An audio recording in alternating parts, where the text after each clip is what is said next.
New York City, New York, Knicks. If the Knicks is in the Mecca, yeah, let me hear you give it up. The Knicks is in the Mecca, yeah, let me hear you give it up. The Knicks is in the Mecca, yeah, let me hear you give it up. The Knicks is in the Mecca, yeah, let me hear you give it up. We back, we back, we back, we back, we back, we back. This is New York City, home of the Knicks, baby. Yeah, we back on track. The Mecca's going crazy. Rim rocking, shot blocking, boy, we are not stopping. Aiming at that chip with a bullseye on the target. It's been so many years, that's how bad we really want it. From the city to the garden, we all be blue and orange. And everybody starving, hell yeah, hungry for a ring. Got a team full of hungry hoopers all going in. We back. Oh yeah, we back. Let me hear you give it up. The Knicks is in the Mecca, yeah, let me hear you give it up. The Knicks is in the Mecca, yeah, let me hear you give it up. The Knicks is in the Mecca, yeah, let me hear you give it up. The Knicks is in the Mecca, yeah, let me hear you give it up. We back, we back, we back, we back, we back, we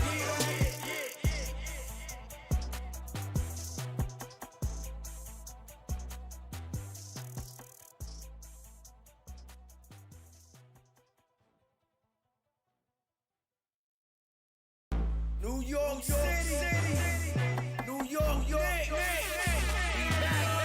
If the Knicks is in the Mecca, yeah, let me hear you give it up. The Knicks is in the Mecca, yeah, let me hear you give it up. The Knicks is in the Mecca, yeah, let me hear you give it up. The Knicks is in the Mecca, yeah, let me hear you give it up. We back, we back, we back, we back, we back, we back. This is New York City, home of the Knicks, baby. Yeah, we back on track. The Mecca's going crazy. Rim rocking, shot blocking, boy, we are not stopping. Aiming at that chip with a bullseye on the target. It's been so many years, that's how bad we really want it. From the city to the garden, we all be blue and orange. And everybody starving, hell yeah, hungry for a ring. Got a team full of hungry hoopers all going in. We back. Oh yeah, we back. Let me hear you give it up. The Knicks is in the Mecca, yeah. Films in the building. My God, what's good? And I salute the new Knicks. Let's get it. Shout out to the new Knicks. The new Knicks salute my guy. The new Knicks, the organic podcast. Sounds like it's about to go down in here. Going down.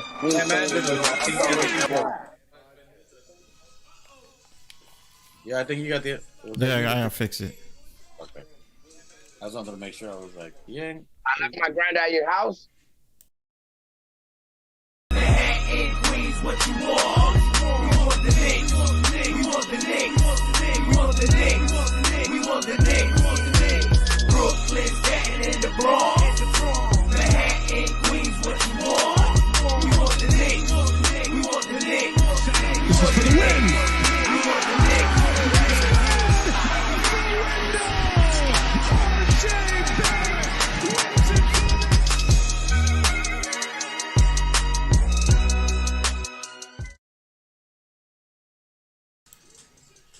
Are you live? Hey, que lo que, what's good, people? Salute, salute, salute. What it is, what's up, what's up? Welcome back to the Organic Fanatics. We appreciate you guys joining us back on Sunday, Smoke 'em Sunday, Sober Sunday, whatever it is that it is for you. Make it joyful, make it awesome. I'm 1/3 of the host here, Ruel. You know what it is. I ain't got no full brim salute, but I salute y'all. Appreciate you guys for checking us out today, live, replay gang, all of y'all. But before I keep going because I got the fam here with me. Talk to them, you Knicks, sir. Yeah. What's poppin', everybody? Welcome to the TOF. You know what I mean? Saucy Smoke Sundays. Here with the fam. Got Mike Specialist in the background, unseen, unheard, but he's still there. Got Two Shots Pronto here with us once again.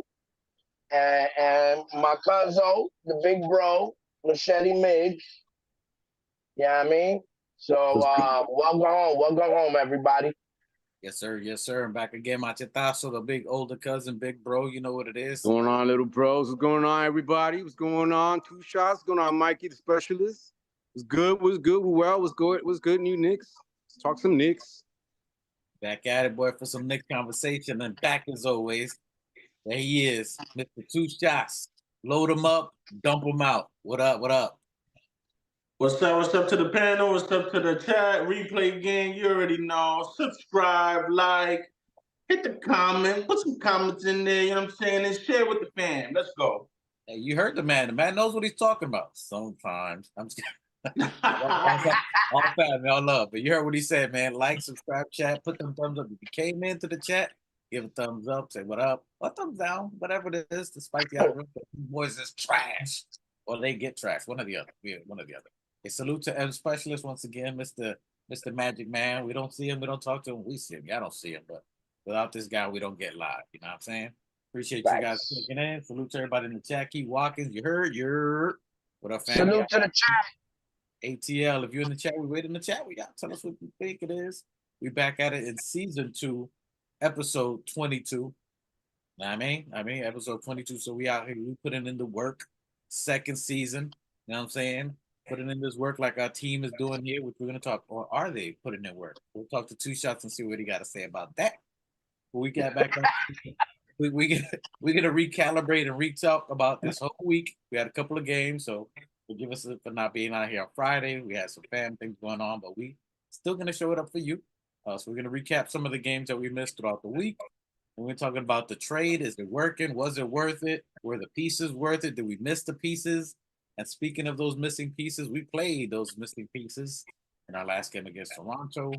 We got options. Is there an option? Who we looking at? Do we want somebody before the trade deadline, February 8th?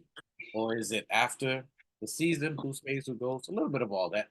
Now, we know we are very opinionated as a people group. And I don't mean people like race. I mean people like our Knickerbocker fans. We wild ones. We wild. We got all types of chats. So let's get into it. Let's get a little live, witty with it. We're going to start back as we go, a little something like this, a little throwback action. We started out the year good. We went undefeated all the way down to we played the Wizards. We were just manhandling everybody. We're like, yo, we got this. We coming into this year, just start beating people until we ran into the Dallas Mavericks. Sorry, them dudes. We ended up beating Memphis, so we only took 1 L in 7 games. We got a little bit cocky. We said, that was just one. We'll let it slide. Kyrie just did his thing one day. And then we played the Orlando Magic, young team, athletic team, a bunch of picks on that team, a lot of talent that they got, top 10s, a couple of number 1 picks. You saw what they're doing. They did pretty good. I think we fell a little short. We went almost towards the end of the game. About 4 minutes without scoring. So that was a tough loss that we took on there. Anything you guys saw or take away from that 98-94 loss to the Orlando Magic? Our bet, which McBride had 20 points. He was 8 of 17. He was 4 for 10 for 3 points. Paolo Banchero, as good as he is, only had 20 points.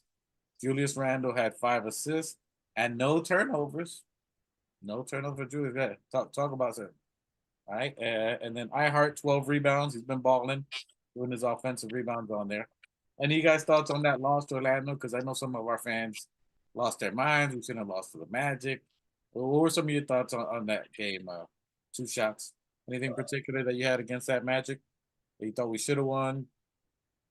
I mean, I'm not gonna say we should have won. As Raw likes to say, this is the league. So, yeah, this is the league, but it is what it is. You know, we could have won that game. We should have. Well, I don't want to say we should have won that game. They got some pretty good young players over there in Orlando, and I mean, were we stagnant in a couple of possessions? Yeah, we kind of missed IQ's playmaking in the second unit there for a bit, and yeah, I mean, it is what it is. You're not gonna win every game, and it's hard to be critical on a team that's gone like won 8 out of like the last 10. So, you know, I'm gonna just chalk that one up to maybe tired legs or whatever it may be. And Jalen Brunson didn't play in that game either. So we had that. Oh, yeah, I forgot about that. Yeah. Game that Deuce was pretty much playing the whole game. So it was a game to see what else we can do. Jalen Brunson was pretty much resting. We did have their bench. Again, Deuce is our bench player. He's playing as a starter. Ihart is our bench player playing as a starter. And I think, if I'm not mistaken, I think Josh Hart missed that game too. So their bench beat us 49 points to 20 against our bench. And we only had 20 assists on there. New Knicks, what were some of your thoughts on the Orlando game? Anything in particular that stood out for you, or? If Machete could read me some numbers on what our squad was doing, so I could catch a little relapse, because I remember, like you said, Brunson wasn't playing, so I know we had Deuce, you know what I mean, mending the helm, and I mean, shit, we can't win them all, but like they said, we had the best record in the NBA in that little stint, which was we went 8-2 or maybe 12 and something. Yeah, I mean, so I mean, we're holding up for losing Mitch. Yeah, I mean, having Brunson out, and still having the new guys getting implemented to the system. Hey, I'll take the 2 losses. I mean, we could have won them. We could have won them, but it is what it is. I'm not. So I'll go over some. OG Anunoby had 17 points for assists. He played 43 minutes. So he played pretty good on there. He was balling. He was a positive 2. Julius Randle, 38 points, 15 rebounds. 15 points. So he didn't have his typical Randle game, but he was playing against Paolo Banchero. They were collapsing on him. So it was a tough game, I think, for Randle, because he had Paolo Banchero on him. He had Jonathan Isaac, who's big, who I like. I like Jonathan Isaac. Long player, stretch defending. So it was good size against Randle. This is one of the rare times you're going to see players that can match up with Randle, at least similar physical frame, play him rough, play him tough.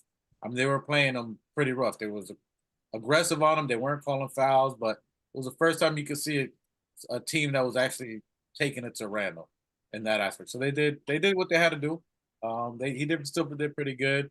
Hartenstein had 7 points, 12 rebounds. He played 28 minutes. He was in foul trouble in that game, so that kind of threw him off a little bit. DiVincenzo, 24 minutes. He was 15 points, 6 rebounds, 4 assists. And then Deuce McBride, 20 points, only had 1 assist on there.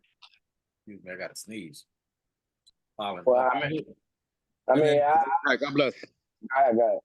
And I was just going to say, Josh Hart played 23 minutes, but he only had 4 points, 6 rebounds, and 1 assist. Those are some of those games where you want him to step up and play a bigger game. But as you guys were saying, you're going to have some off nights. You can't win them all. It was a good game overall. What were you going to say? I mean, I can see that the team gets a little bit like when Brunson is not playing, I can see the chemistry kind of like not being 100% cohesive. So yeah, man. I mean, Brunson is a big aspect to this team, and when he's out, yeah, I mean, the team definitely does feel it. But I think Deuce, for his probably for his 10th probably starting game or whatever it was. Yeah, I mean, I think he's definitely coming around the corner. Mike? What up, Michael Drake? Appreciate you in the chat. Hey, he's getting everybody. He says what's up to everybody. He says 2 shots, no drinking. So sometimes we was lit when we get litty, but we get on. So hopefully our takes are good today. No. This is just water today. This is water. Yeah. He was chugging them down that week, right? Hey, you did say you was going on a fast for 3 months, right? You ain't saying I didn't say 3 months now. I didn't say 3 months, but yeah. So what I'm doing is I'm having meals on the weekend, but I'm fasting throughout the week. So I'm gonna do that for a little while. Much respect. Appreciate that, and you're right on that. And Michael Drake says Yeah, we won 5 in a row prior to that, so you're gonna have those. I mean, there's Milwaukee loses to teams. I think they lost to Detroit the other day. You're gonna lose to teams. There's gonna be up and down. And the one thing that I'll say continuously, whether it's in any of the losses, I know sometimes we lose our mind. We'll be like, "Oh, trade everybody." But the fact that we are in games, that's the fact that we are in games. You haven't seen Knicks get blown out by anybody in quite some time. Well, we've taken some L's, some games that we played bad or anything like that, but we no games where we didn't get, where we got destroyed by like 20, 15 or something like that. That was really bad. So it's been a while for that. Machete, any thoughts you have on the Magic before we move to the next one? Yeah, that's one of those games where Brunson didn't play, and I was trying to look it up. It's been so when did we play them? It's been a minute. Yeah, it was like Monday last week. I got to go back a little bit too, but yeah. Yeah, it was one of those games where I think Deuce was the point guard and didn't do too good. We didn't have Brunson, right? Yeah, we didn't have Brunson. Deuce had 20 points, 2 rebounds, 1 assist, and then 2 steals and a block. So he was good. He had a good game. He had a decent game, but he just couldn't finish it. I mean, that was one of that game. I believe DiVincenzo was yelling at him. I believe trying to get him organized. He's still very inexperienced, I think, and it kind of like cost us a little bit. I don't think Randall really was playing his best like he did last night. It was one of those things, win some, lose some. Orlando's still a better team than we are. It's one of those above 500 teams that we're trying to catch up with. Whoa! What was that? Go ahead, Phil. Give it to him. Go ahead, give it to him. Man, hang on a second, bro. Where's Orlando in the standing compared to the Knicks right now? I mean, at the time when we played. Okay, that don't necessarily mean they're better than us. They're playing very good this year. They're one of those above 500 teams that we have problems playing above 500 teams. It is not like Orlando's a below 500 team. They're a decent team. I mean, not too long ago they were like top 4 in the East. They were above us. We were in 7th place. They were in 4th place. So it's kind of one of those situations. They're still a younger team. They did have a run. They had a little bit of a run, and they're a good team. They're a young squad with young legs. You're good right there. You're good you're good up to there until where you said they're better than us. Everything other than that. I meant at the time when we were just getting adjusted with OG, because I mean I'm trying to look at the schedule. When was the last time we played them? And I can't even find it within the last couple of weeks. When did we play them? We played them. Oh, you talking about Orlando. At the beginning of the week, Monday. It was Monday last. Okay, so it was Monday. I was trying to look for it so I can read my stats before I got in and said anything. But I believe at the time, if I want to see where we were at the standing at that time, I think we were kind of even keel or about to pass them. But it's still one of those 500 teams because we have trouble beating these 500 teams. But it was one of those things where we could have had it. We had it. It was good. It was a great game. It was a tight game. Those guys. We've had their numbers a couple of times, the last couple of times. Because they're a young team, but they got us that time, so it's okay. Yeah, it happens. I mean, that's a game that you see. It was a good game. I mean, we got our number 1 guy not playing. Our number 2 guy played okay. Just Randall played okay, just okay. And then some of the things that the fans were getting a little bit upset about in that game, that's where you want to see a game, or I kind of wanted to see it too, where if you're the dude or people talking about you, like they say it, like Kenny Knock-Knee Smith talking about Kenny Knock-Knee Smith talking about that Paolo Banchero is better than you. You know what I'm saying? That's a game that you gotta make a statement. Come on, man. You can just light a match in between Kenny's knees when they rub together. You can. Hey, relax. They do when he run. They do look like they clap together. All out. When he goes to church, you put symbols on it. What was that? Sorry, guys. I mean, I was gonna say, look, I was looking at their standing right now. They're in 8th place. We're in 5th. More or less, everything's kind of like balancing out right now in the middle of the season. But now they're in 8th place. I don't think they were in 8th place when we played them. I believe they were a little bit better in the standings, so they were a little tougher. I don't know what happened, or they're kind of falling off. I mean, Mike, we was in a like a 4-way tie for like I think 4th, 5th place. I think there was like it was a bunch of 1 wins away from 3 or 4 teams. Yeah. And how the schedule is what's happening, because everybody had a real easy schedule early. Orlando had a good easy schedule early. We came Yeah. with the toughest We schedule. had road trips and back to backs. The number one team. We had the most back to backs against any team in the entire NBA. We had 8 back to backs. We had the most road trips. We had the toughest teams ahead. We played the Bucks a couple of times. We played Boston a couple of times. We played them all 4 times already. Both of them. Everything we're supposed to do in 80 games, we did it in 2 weeks. We did it in a 2-week period on the road. So all that's happened. So now they're getting the hardest schedule, and ours is starting to lighten up. So that happened on there. And Keith Watkins, you're right about that. Keith Watkins saying that turnovers are becoming a problem. I won't say it's a problem. Yeah. No, It is. the last 2 games it has been. It is. Yeah. And Hey, the so only, no, I'm sorry. I mean to cut No, you go guys ahead, off. go ahead. No, I was just looking at. I found our game. Yeah. So then the way it went in the first quarter, we beat them. No, first quarter. No, with Orlando, we were 24-24. Second quarter, we beat them 28-26. Third quarter, we beat them 26-23. And in the fourth quarter, they beat us 25-16, and we only lost by 4. So it was one of those games where we were ahead, then we lost it at the end. So that's what happened.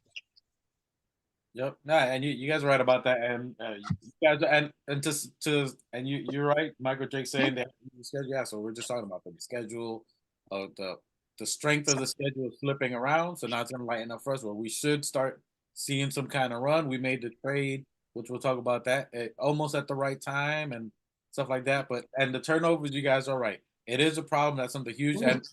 But before that, we were a very stingy team. We're actually the number 1 team with least turnovers. So the fact that Sorry to interrupt you, but we had mad games where we were about like 13 turnovers a game.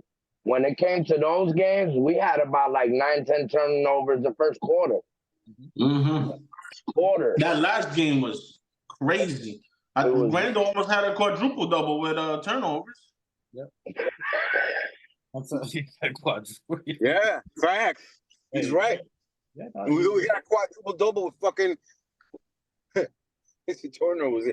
Randall, I think gets us half the turnovers that we make as Randall. He gets spin happy, man. He spins into these double and triple teams. He gets into these moves sometimes where it's like, what are you doing, bro? Like, and then when it's like my one criticism of him, like that I hope that he just like, I think he needs to just process the game a little quicker, because it's like if you're seeing the double team coming, then just tuck it out to the guy that's coming with the double team. Like, why are you waiting? Why are you waiting till he gets up on you and then you gotta lower pass? It's kind of hard when guys are standing still instead of slashing and cutting to the basket. Yeah, when you I get that. You understand what I'm saying? But hear me out. In order for somebody to double team you, they have to leave their man.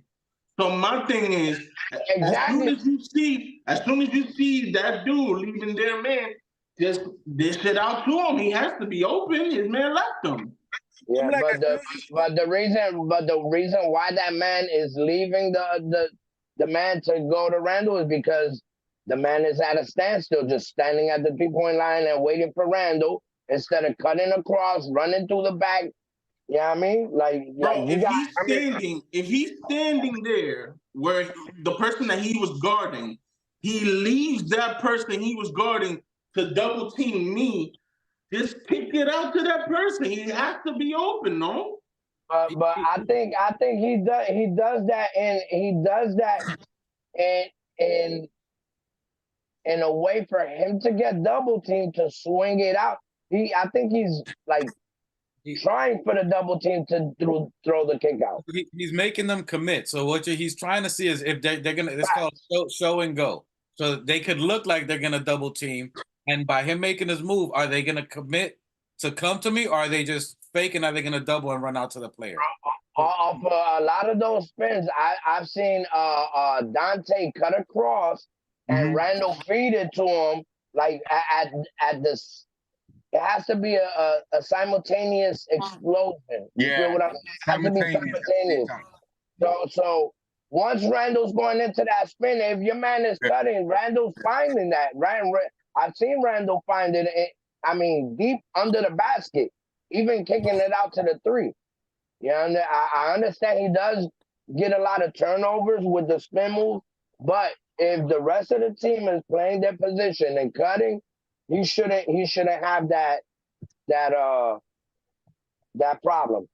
And to be fair, Randall does have some lapses, mental or hesitation. Now the ones that kill me is his Dan Marino passes. If you remember old school 89 Dan Marino, when Dan Marino threw it like to Duper and it's bouncing off his chest and like flying, like yo, he throws these bullets. He must have been. We were just talking about Dan Marino earlier. So he must be working on his fastball. You're in the wrong game, my guy. He's on the mound. He's going for 95 plus. He's gonna and the cross court passes. I hate those, man. Bro, he's gonna pop somebody's finger real ugly with that shit. Yeah, the minute he catches somebody taking a beer to somebody on the course. But listen, it's something that you haven't seen Randall do before, so it shows that he's trying to up the pace and you know what I mean? I'm real appreciative of it. Don't get me wrong. I'm not. I just had that one of the criticisms. I mean, I'll take games that he had last, if including the turnovers. If he plays with how loose he was yesterday, he was really into the game. He took over. He was aggressive. I understand what you guys are saying. Sometimes, it's like I think he just sticks to the ball. The ball sticks to his hands just a second too long when he's being double teamed. He just doesn't look for the guys who are slashing or cutting But then I got to pay attention more to see if there are guys who are slashing or cutting. But I feel that he still wants to try to dominate whoever the 2-3 guys who are in front of him. And he loses, he turns the ball over sometimes. But I'll take those games where, like that, those turnovers, if he plays like he did last night. Like he was super aggressive. Well, listen, I call him Randall the bowling ball, because every time he gets into that paint and he hits those spins, players are falling like pins. They're falling like pins. He's a bull. It's not too many people that are gonna stand in front of that bull's weight. Yeah, and if they do, look, somebody's nose got knocked off, somebody's chest was wheezing.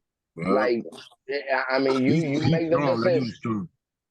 Yeah, I agree with you. I don't know why. Maybe it's the dad in me or because I got younger children. But these two remind me of this cartoon where Jalen Brunson is Fix-It Felix, and then Julius Randle is Wreck-It Ralph. I'm gonna wreck it. He just be crazy. He's destroyed. What cartoons are those? It's a cartoon. You see, These are newer cartoons you don't know about. Wreck-It Ralph. But real old school.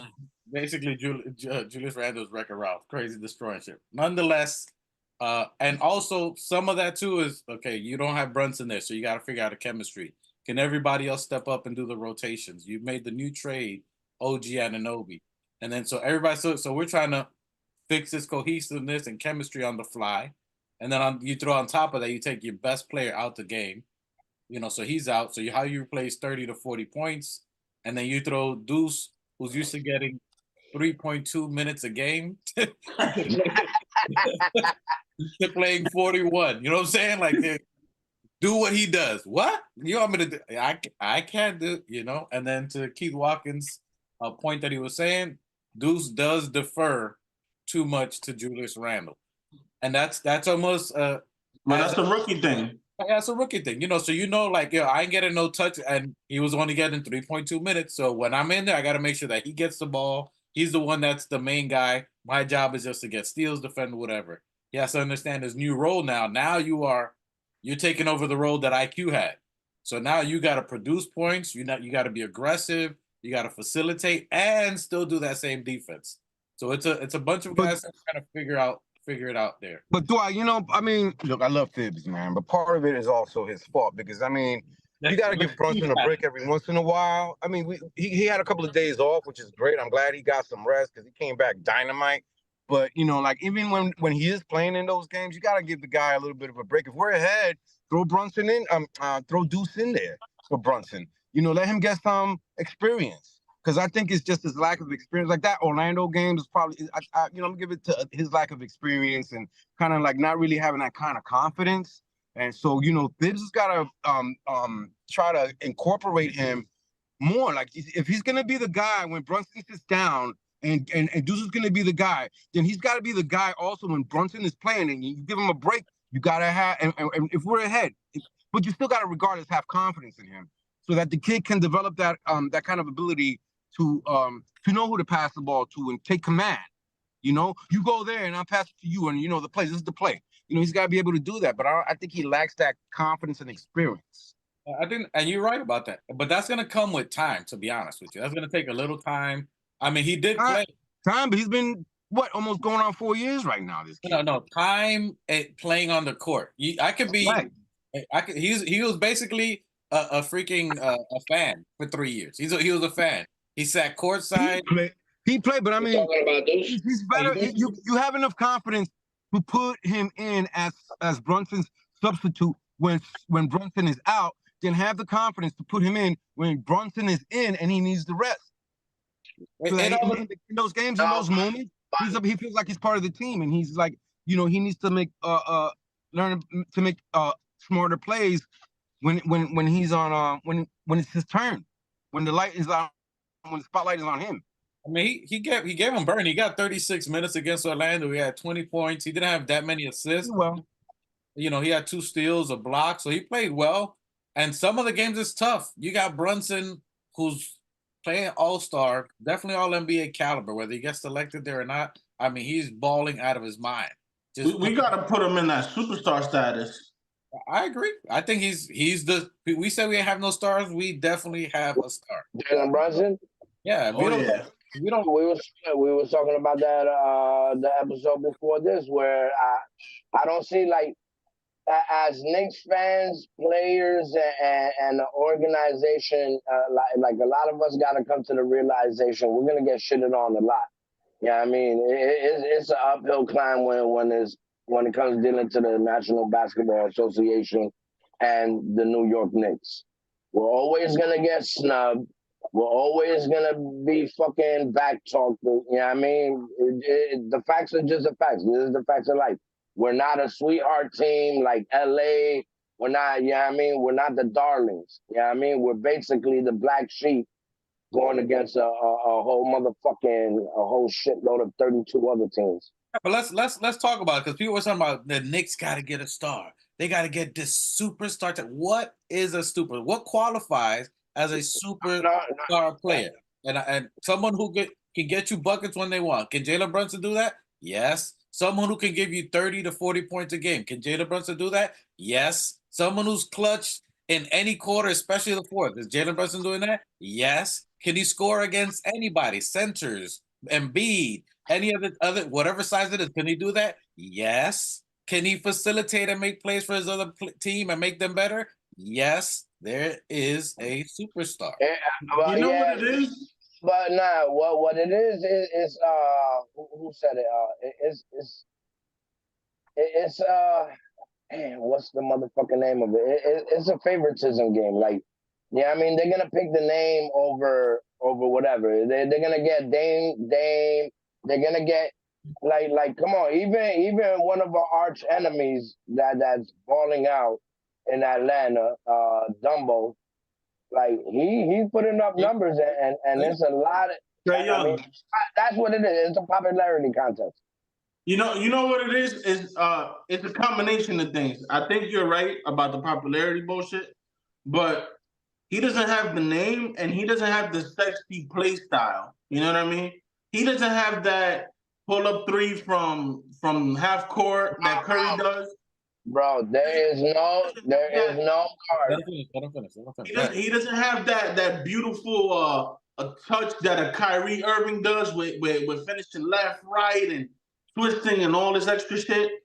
So to me, Brunson has that New York, like I'm a meet me and then hit you and then make the bucket. You know what I mean? He has that like street ball style, which is not something that the NBA really promotes. The NBA promotes somebody like I said, like a Trae Young that is like flashy, like he'll cross you up and then shoot a three from half court. So it's a combination of things, but I just think that we got to put that narrative to rest, bro. Like 48-8 or whatever it is, that's astronomical numbers. Like, what are we There doing? is, just like I was gonna say before, there is no better guard in the NBA than Jalen Brunson. If there is, he like Perk said, he's definitely top three, and there shouldn't be no reason why it shouldn't be Halliburton and Brunson starting in this All-Star game. They like you can't put, bro. You put Brunson on a one-on-one, he's putting 90% of those guards in a blender. Yep. And it's true. Keith Watkins said in the chat, and a salute to Emangelo. So we posting up the chats on live on the screen here so you can see them. But the media, so Keith Watkins says the media thinks we don't have number one guys, but the players and coaches know we do. We're gonna see also in the All-Star selection when the put them in there. And then look at the love the other studs are showing him after the game. They know we got a franchise guy. A lot of people talk about Jalen Brunson after the game, Charles Barkley, Kendrick Perkins, who's been, put on his pom-poms, everything pretty much for Jalen Brunson. After we tagged him on and gave him a shot, when they were talking about who the best point guards are early in the year, him and this other dude said, and I tagged him on, I was like, yo, you ain't mentioned Brunson, my guy? And now he's riding for him. I'm just saying. Another thing that he doesn't got going for him is he wasn't a very high pick, right? He was like late first. What was he, late first? Yeah. Might have been second. Might have been second. So that's another thing that he got going against him. Like, he wasn't a very high pick, so nobody was like, gushing over this guy. Like, but he's putting in the work, man. Like I said, we have to start giving him that superstar tag. If we don't do it as Knicks fans, then nobody else is gonna do it. Like, they're not gonna do it for us. We gotta respect our own. You know what I'm saying? Listen. There's no other. Listen, a lot of us Knicks fans hold all our players in high regards and hold them up to better. You know what I mean? So we gotta do the same for Brunson. Yo, when Jeremy Lin went off for that week or whatever, Jeremy Lin was the Cinderella story for the league, right? Yeah, but we got this man doing it day in and day out for 2 seasons now. He should be the Cinderella of the NBA right now. I listen. In the last episode, I myself said it. Jalen Brunson has to be considered in MVP talks. Absolutely, I agree. And I saw somebody posted this week earlier. We said that last week. He definitely has to be in the MVP conversation. There's no other team on the rise with a winning record like we are, with a player like Jalen Brunson that has changed this franchise around. That's what MVP stands for. Yeah, I mean, he was getting the MVP chance last game, and he should be continue to get them.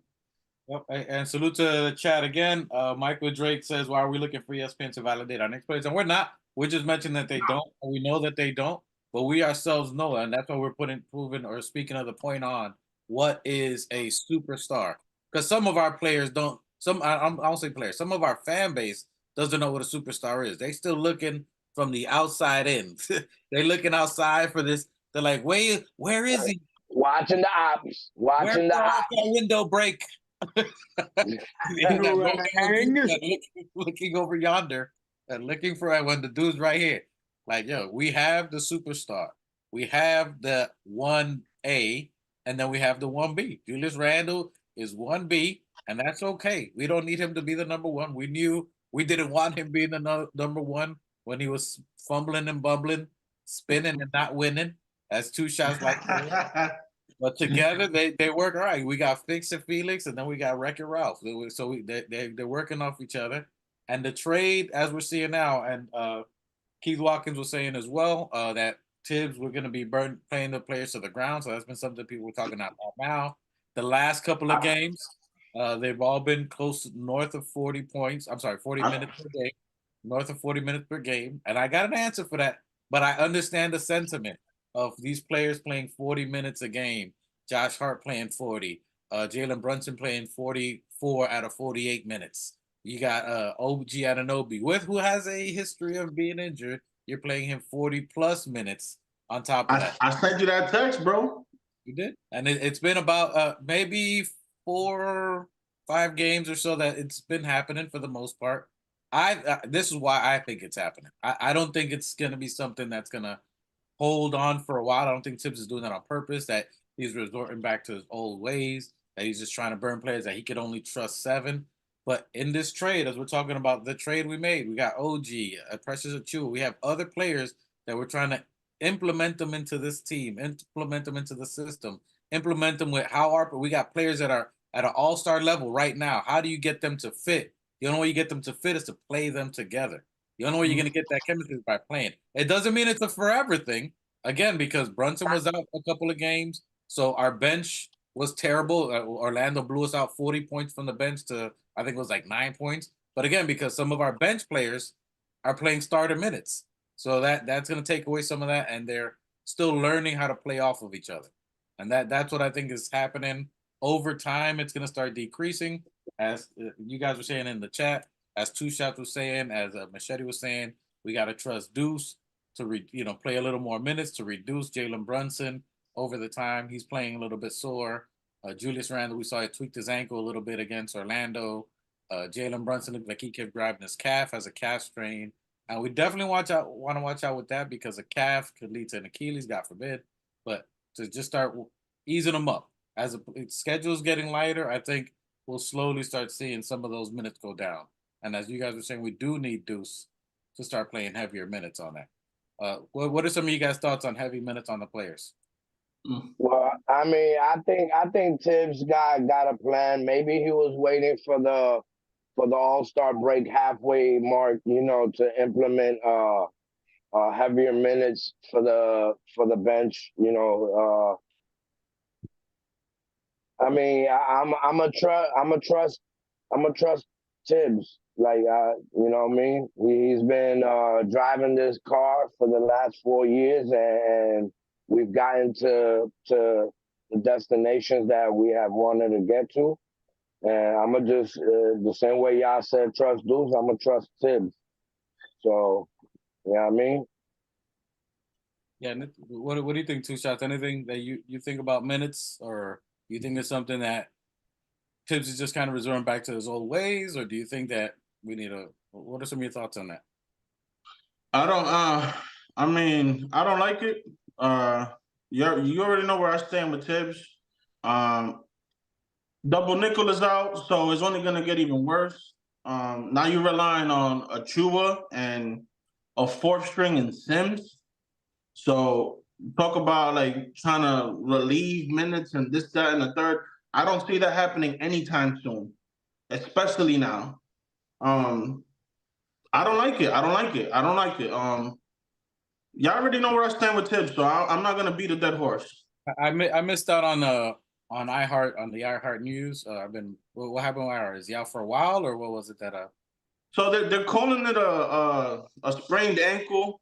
I don't know how I feel about that. You know how the Knicks are. They're always very sketch with the injuries, and they'll tell you, "Oh, we'll reevaluate them in 2 weeks," and then 2 weeks come and we'll reevaluate them again in another 2 weeks. I don't trust them. I don't know. I hope that he's good. I pray that he's good. We're definitely gonna need him, but now who we got? Achiuwa and Sims. That's and you're telling me that he's gonna ease up on the minutes? Come on, I don't see it. Yeah, sprained ankles, what they're saying, 40 plus. And I agree with you guys. But next man up, so now I think we're going to have to go back to what it was before. Sims as a starter, which I thought it should have happened again sooner. I definitely wasn't understanding why Tibbs wasn't playing Sims. I think he was just trying to, again, get Achiuwa acclimated to the team, which he had a big game, the last game. So we'll talk about it in a second. But he did have a pretty big game. The last game, but let's go to some of the other games that we played. You guys like what you've seen so far from Precious Achiuwa, from Malachi Flynn, and OG Anunoby? Yeah, we had a little WhatsApp chat yesterday where Machete had a meltdown in the first quarter, which he calls it reverse psychology, but we all know he's reverse mentology. Like, bro, he went off. Like I said, bro, give the guys time. Give the guys time, man. And if Ross said, you know what I mean, that he's an Oakley with a 3, I'm a definitely roll with Raw. Yeah, I mean, You're gonna roll regardless. Look who came back in time. Go ahead. Hey. All right, hey man. That was reverse psychology yesterday. You know what I'm saying? That's just the way it works. Sometimes you guys say, what I was saying, but these guys like take it and run. I just didn't like that. What we had to give up. I didn't like. I when the trade happened, I didn't like giving up IQ. Yeah, don't make me bring emotional damage when we gave away IQ and RJ. That's all I was trying to say. I didn't like that we gave away RJ and Barrett for Malachi, and all we got back was Malachi and a Precious Chua. But Precious proved me wrong yesterday. So okay, and we got a salute to Ace Money. Ace Money in the chat, first time I believe we see you. Salute to you. Salute. And Ace Money says Precious will start if iHeart misses time. That's interesting. I couldn't tell you. I think Sims should start, only because of the chemistry with the starting lineup. It's good so I don't know if he's gonna start. I think Sims knows the system better than Precious. So I mean, Sims did start before iHeart because he was a mirror's image for Mitch. So I think we'll go back to that drawing board before we put Precious in a starting position where he's looking lost out there, not knowing the system. And if you know about Tibbs is about his system and his players. Even though this guy, Sims, has not been out or he hasn't gotten playing time, he knows Sims. Sims knows the team knows him. He knows where he's going to be. And then he's going to just I see Sims starting because of Tibbs' familiarity and comfortability with him. And as the chat is saying, Michael Drake says, Precious needs more time on the court. When he was with the Raptors, he was not playing. So he was getting limited time at the Raptors. He's slowly getting into some kind of rhythm with us. So you can see him starting to develop, and I agree with that. So I do think it's going to take a little more time for him to play, and it's going to take a little more time for Tibbs to have confidence in him, even though he has good game. And yesterday you saw some of that, which we'll get into as well, but that was a good game from him last night. So I can see Sims moving forward as a starter. Precious has been playing very well, so I think he's still going to get very good minutes. I can see them split in minutes right down the middle, to 24 minutes apiece, and then each one of them playing there. So, salute to that. All right, and yep, and then they going out in the chat there. So let's go to the next game. After we took that L from Orlando, we ended up playing the Houston Rockets, and then the Houston Rockets was an interesting game. We played them and we won 109-94. So we got back. We got back into our zone there. We got into our mindset. That was the first game back with Jalen Brunson. Brunson was like, yeah, Van Fleet, because he used to get compared with Van Fleet, and when Van Fleet was out, which salute to Raw Hebrew, my brother, I was like, yo, I think we should go after Brunson. He was like, nah, Van Fleet's better. I was like, I don't know about that. I don't know if I want to pay Mason Hill. We was debating back and forth, and yeah, you recall that. I was with you. I'm like, I don't like FFB, man. I wasn't a fan of Van Fleet then. I'm not a fan of him now. He was an underdog, kind of like like our Brunson, but Brunson's just built different. Literally, he's built stocky. He's just a whole nother level. He's just on that extra tier. Jalen Brunson was like, I can't let this slide. I'm not missing this game. I don't care if you got to give my Cav a shot, something. So he came out of ball. He wasn't playing and taking. No jokes, boy. They came out. He started playing. Brunson came out with 30 points, 7 assists, 3 rebounds. Came balling. Let Fred Van Fleet know I ain't playing with you. Julius Randle came back and said, I need redemption song. He had to come back. Had to get his 31 points that day, 8 rebounds, 4 assists. iHeart, 11 rebounds. Dante DiVincenzo woke up a little bit. He had a subpar game against Orlando. and again a little bit with Houston as well. Grimes, your boy, 16 minutes. He had 11 points, 3 rebounds, 1 assist. McBride came and played pretty good. We beat that game, so it was basically our starters. We had a small rotation against Houston. It was about a 7-8 man rotation. So basically, our main starters played heavy minutes, and Grimes has been slowly coming around there. What do you think? Grimes is stepping up. That's your boy. I still like Grimes, but he's been coming into his own a little bit, being a little bit more consistent. What were some of your thoughts on the last couple of games for Grimes? Two shot. Oh yeah, man, I love Grimes. I loved all our young boys, man. I mean, sucks to see 2 of the 3 go, but it is what it is. Yeah, I like Grimes, man. I don't know. I don't know how else to say it. I think he needs to. I think he's like sped up, so I think he needs to slow down a little bit. Maybe like instead of just catch and shoot immediately, maybe he should like just catch, set himself, take a breather, and then shoot. I think he's like I think he needs to slow down a tick or two more. Maybe the game sped up on him and he is catching up to him or whatever. But I mean, he's still dropping like 39% threes and like I'm not overly critical on Grimes, bro. I love his defense. I like him as a person. He seems like a stand-up dude. I love Grimes. I'm Grime Hive all day. Grimy all day. All right. Hey, salute Coach. Salute Johnny Harris.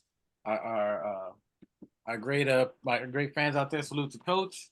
Coach says Grimes can go. Michael Gray says Grimes should play alongside Brunson and not Dante. Grimes should tire Eason. So there's as we see, we know we're talking about Grimes and we're gonna go to other games, but now we're talking about trades. We like the OG and an OB trade. Well, I mean, we heard from the front office and the media that Grimes' name has been mentioned with some trade talks. So let's talk about it. A lot of fans are definitely on the train of moving Grimes. He's been I mean, we had him starting, right? So he was playing against starter competition. He was doing very well. His offense wasn't coming around because his defense was so needed for the team, which he did a great job at, holding down, starter players. And but then since DiVincenzo came into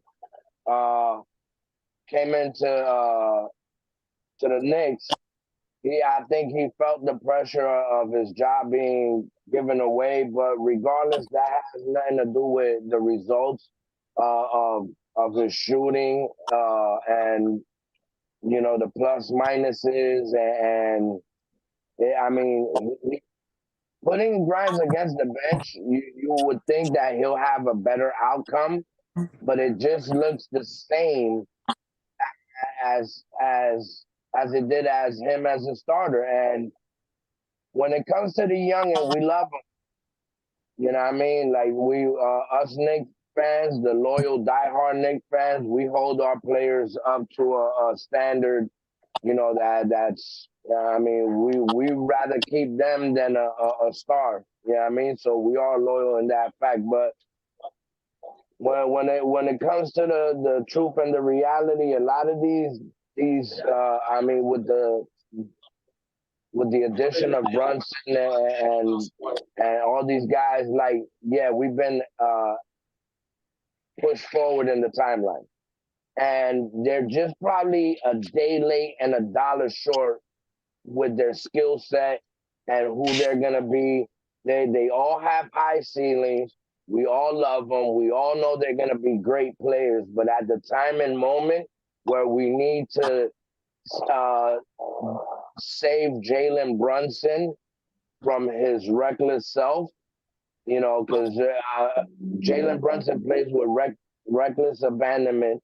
He'll stand in front of a train, a falling building. He don't care. He's like it's too much, and we seen he'll what happened. He'll still get the charge. The building hit him. Charge. He got it. Yeah, and we seen it with Wade. Wade was a crash out player like that. You know what I mean? He was getting a little. He was played above the rim more than Brunson. So with that being said, Brunson is taking that kind of brutality and beating similar to what Allen Iverson was taking. And that's a great take you said there with D Wade. I didn't mean to cut you off, but that was a good take. Yeah. It matches D Wade too in Miami Heat because at that time frame, Miami Heat was young. They had young talent. They had picks. They were going for youth, and D Wade's development caused them to speed up their timeline and get Shaq and get other players because you had a certain window with D Wade that you had to win, and they lost a lot of their youth. They traded picks out for a win now, and that's when they got rid of Van Gundy.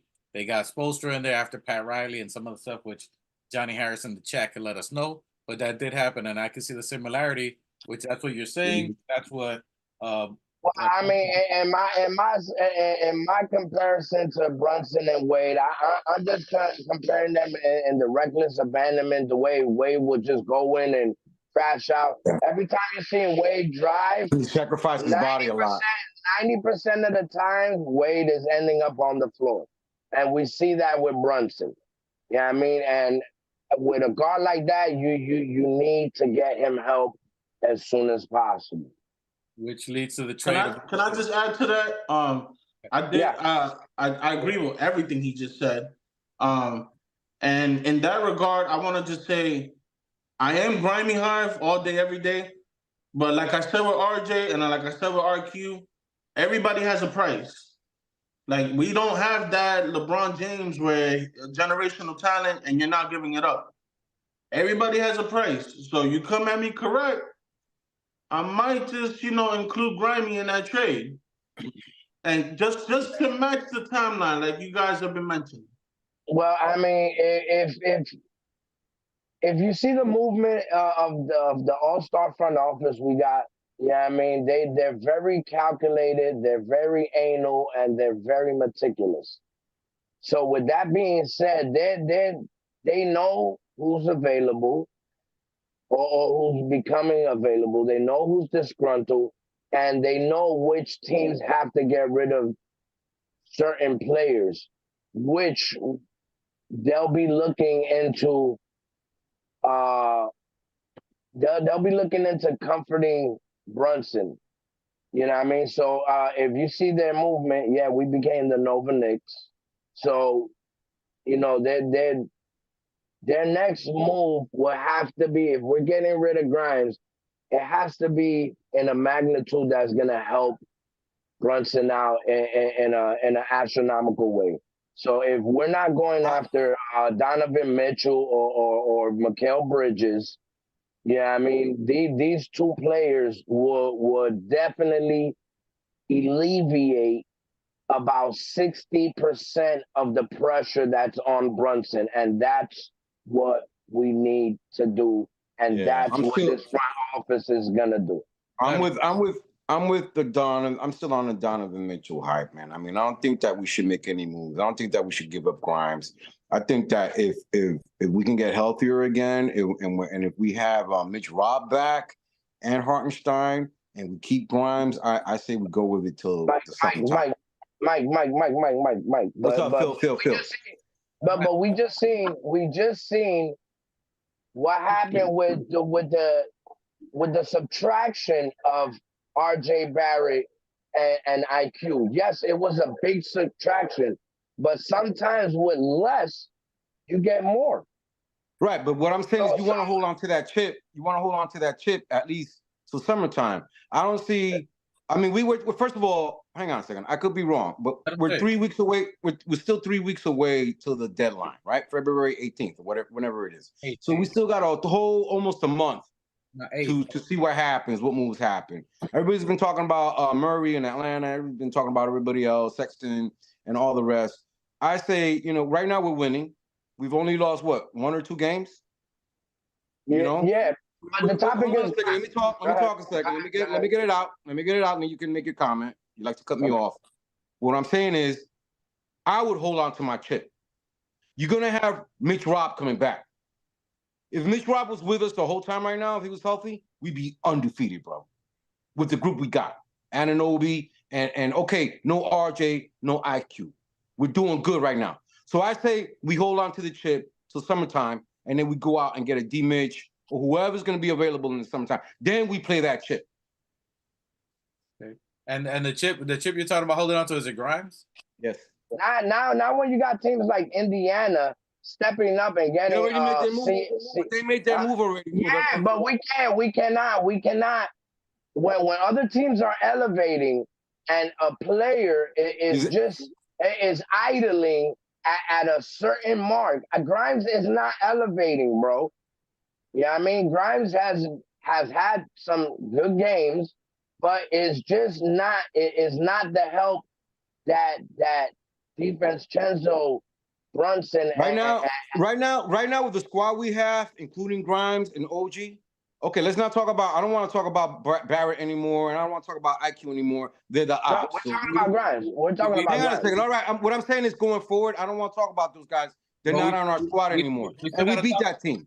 We beat that team. Right now, where we stand right now with who we have, we're fifth in the league. We're fifth in the East. We still got to talk about them because we haven't got to that game yet. Emotional damage. I'm over it. All right, but you have to bring a perspective to try to guide your. Who are you gonna bring? Who are you gonna bring right now?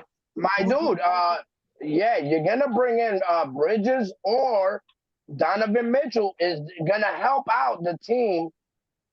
And I'm with you, bro. I'm with you. If giving up Grimes will get us Bridges or Donovan Mitchell, I'm all for it, bro. But I just don't see it happening now. I see it happening maybe in the summertime. Did I miss something? When did Mikal become available? Exactly my point. These guys are talking about Mikal Bridges. I don't know why. Well, hold on. Let's bring perspective here. So it's not that he becomes available. It's already, you look, what is Brooklyn doing? First of all, Brooklyn has lost 8 in their last. They've only won 2 out of 8 out of 10 games. So they're at the bottom. I don't care what's going on in Brooklyn. Did anybody come out with a report or anything saying Mikal was available? Hey, hold up. Did anybody come out with a report when we was gonna go after OG? Did anybody come in with a report? Absolutely. Or know that we was gonna? Bro, we did not know we was getting OG. We did not know we was getting. OG been in our radar since like 2 years ago. What are you talking about? And OG was available. OG was on the market. He wasn't on the market. They were listening. They were listening at the time. They were listening to offers. Same way Brooklyn. But was OG not on the Knicks radar, and it's been reported for like 2 years now that the Knicks want him? Yeah, all right, but this is before the fact that we had a fucking spy from Toronto in the Knicks. I don't care about none of that. What do you mean? That came after, and there was a fucking thing where the Knicks was going in a lawsuit battle, so that canceled everything with Toronto, my nigga. No, and hey, you gonna tell me that you knew we was going after OG? Stop it, bro. We had a fucking. But there's been reports. But bro, nobody. Okay, before OG came, a lot of people was not mentioning OG. Stop it. Hey, nobody was mentioning OB. But was there reports? OG.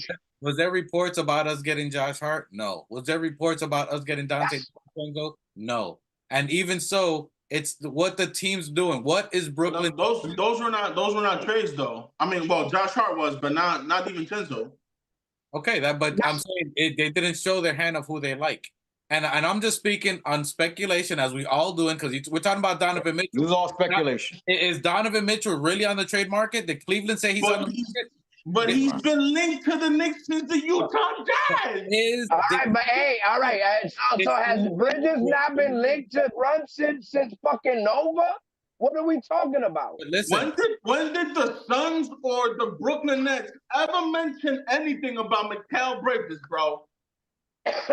Bro, Mikal Bridges was always mentioned by a lot of the Knicks fans, by a lot of the ESPN fucking media. Hold on.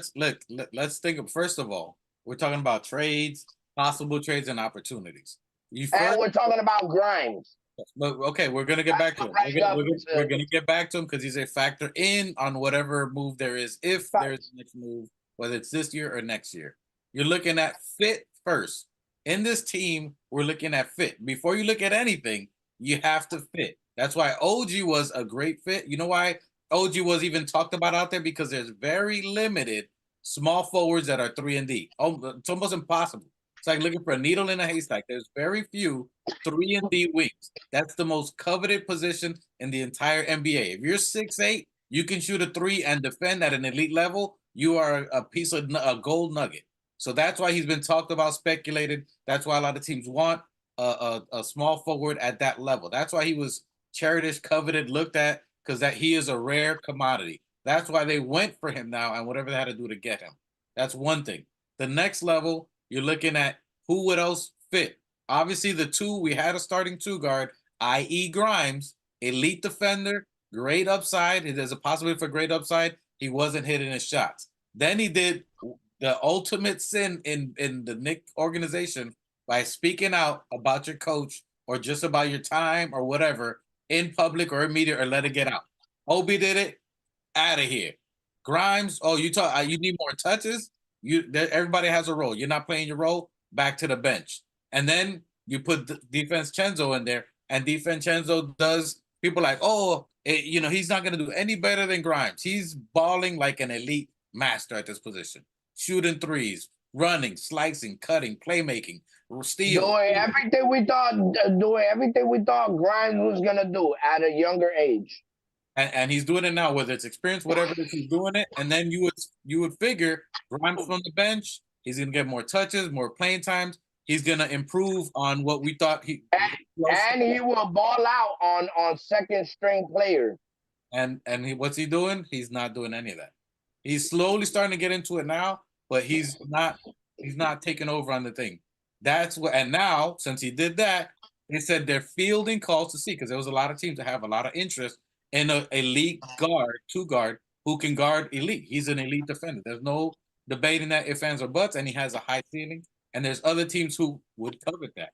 So they're putting out there to see who would want him, so they can try to include him in a trade. I'm pretty sure they've already tried to shop him to another team or see if they were interested, and they didn't want to. So now they're going to see who wants him, so they can see how they're going to package that to someone else. So he's going to be gone. Hey, quick question. 2 words. Quick question. 2 words. Go ahead. Yeah, go ahead, Machete. Bruce Brown. No. All right, trash. Hey, hang on. The reason I say that, you threw me off. An article in the Post that said that he would love to play for Thibs, because Thibs, he's Thibs' type of player. He won a championship with Denver last year, got traded to Indiana, and is not moving the needle. He's not moving the needle, Mike. You don't think he's moving the needle? Hold on, Phil. Hey, Machete, tell me, what thing does Bruce Brown do that's elite, or that you see that he could do? He touches the ball. What does he do with it? No, I'm just asking. I saw a post. I'm asking you. Article in the Post. To me, he plays defense. My nigga, that's not what we need. Grimes plays defense, and he's not touching the floor, and he's better than Bruce. He also has some shit. What we do? We talking about 3-and-D when we already got one? Like, what we doing? Can we just move on? But who would you prefer, Grimes or Bruce Brown? No, hold on. 2 shots. You're asking us to move on when it was. Listen, this is what I was gonna say. If the media had put it out there that Grimes was getting shopped, that means that this is old news that the Knicks strategically leaked out to the media. You understand what I'm saying? Like you won't hear nothing. When have you ever heard anything coming from the Knicks organization, from the front office? Never. So if it got leaked to the media, that's why this is a topic right now. That's why we're speaking on it. And if you're gonna speak on Grimes leaving, you gotta speak on who's gonna replace him, or foresee what the fucking front office is gonna fucking strategically move to what move they're gonna make to make Brunson's life easier. That's why we're talking about. All right, strategically talking, if they're gonna move Grimes, they're gonna bring another 3-and-D player. Like, or you gonna put OG on the bench? Listen, there was 2 people that we spoke about. All right, that was who was being talked about. Donovan Mitchell was for Grimes. It was a heavy conversation. Grimes and Donovan shooting guard. That makes sense. Okay, so So that's why I said the only moves that the Knicks could really make to move the needle and make us a sure bet, to make us a sure bet for the ECF, right? Because that's the only kind of move you're gonna make. The only two moves in the whole organization that's out there that can move that needle is either getting Mikal Bridges that knows Brunson like the back of his hand. I'm with it.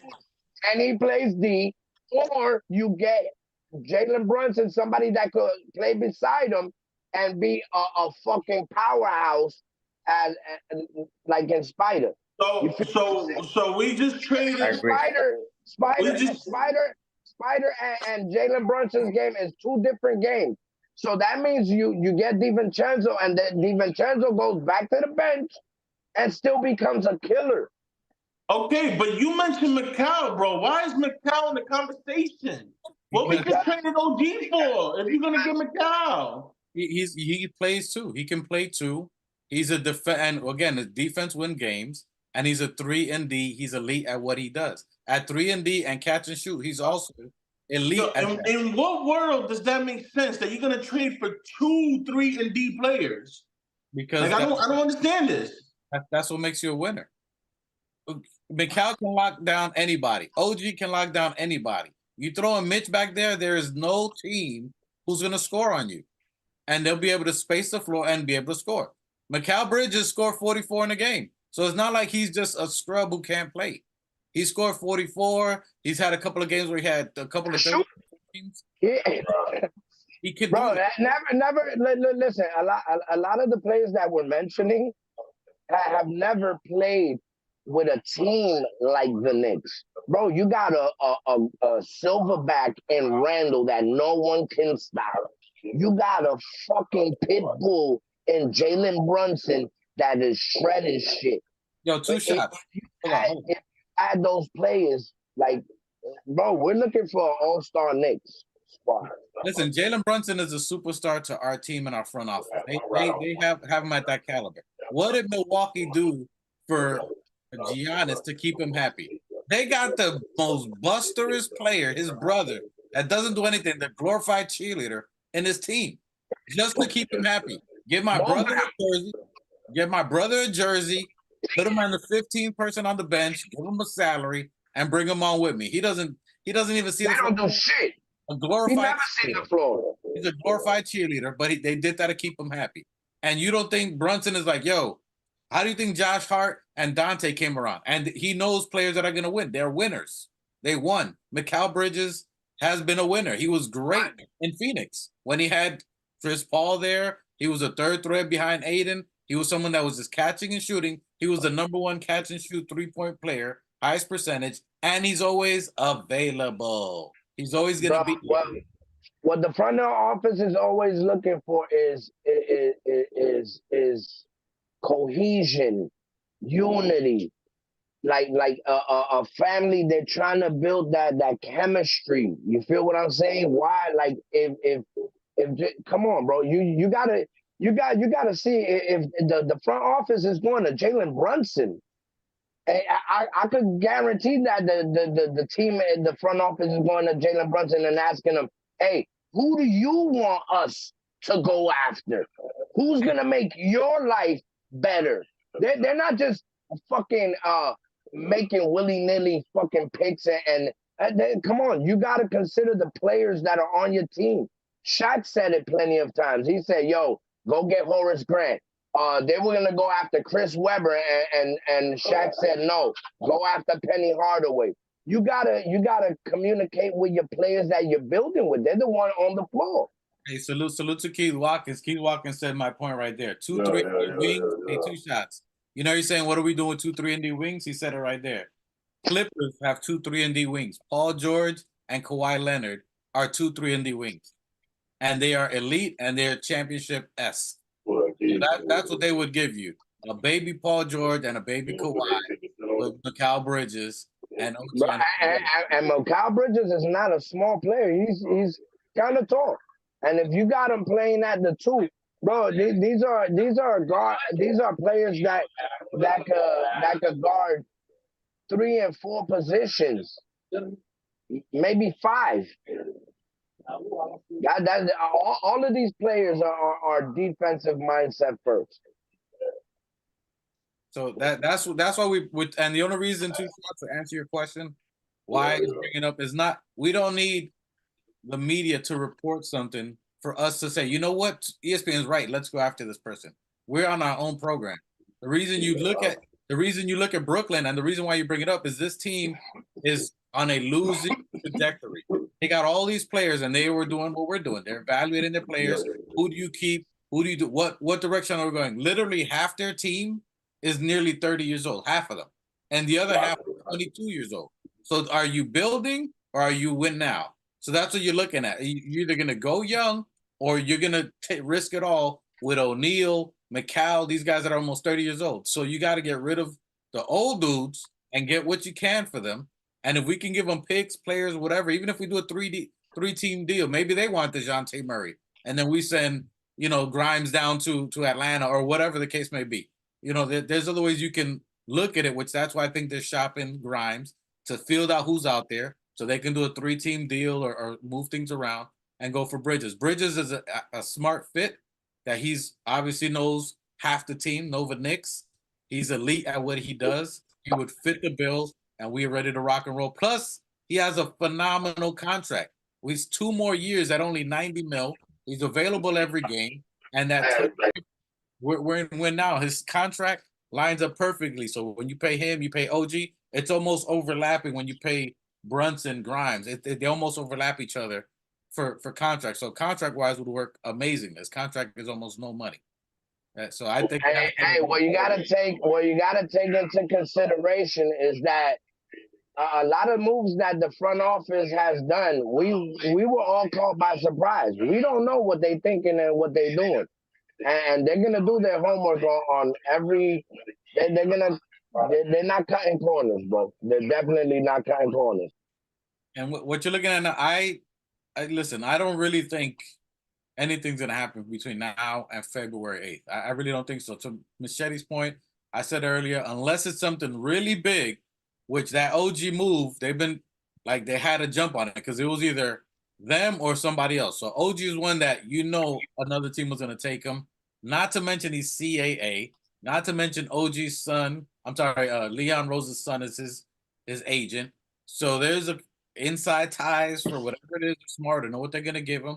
They probably already discussed a contract. He said he'd take less if he goes to a team or to the New York. He said it. So it's already in the books. That was cemented of where he's going to go. Now is the next. Again, as we've been saying, the timeline has sped up. That's why the young ones are gone. You tried it with RJ. You tried it with IQ. We made a valid shot with IQ. IQ, this is a number we're comfortable paying you. You're going to come off the bench. You're not good enough to pass Brunson. We're going to keep you off the bench. Oh, you want starter money? You want more minutes? Yo, we love you, but we got to flip you. That's it. We made a good shot. Now you got to go. Hey, and we did speak on the Raptors game. No, we're going to it right now. We're going to it right now. I mean, segueing into that game, I know Mike Machete don't want to hear this, but respect to RJ and IQ, segueing into the Toronto game, they look very fucking sick on that fucking bench. They got smoked. Salute to they the embarrassed. Hey, give props to our Knicks. They looked embarrassed. Salute to the Knicks fans at the Garden. Thank you for giving them an ovation. I'm not with the people who are saying once they're out the team, F them. Like, yo, they get to where we at. There's people. Mike, where's Mike at? Where he at? In what direction is he on the box? Yo, you nigga, they're out now, bro. Listen, I hate fans like y'all. Y'all niggas be y'all eulogy. Phil, let me ask you something. Did you vote? Have you voted? Have you voted All-Star? Yeah, I'm still voting. I'm still voting for RJ in the All-Star. I just didn't get my votes, so I don't know what you're talking about.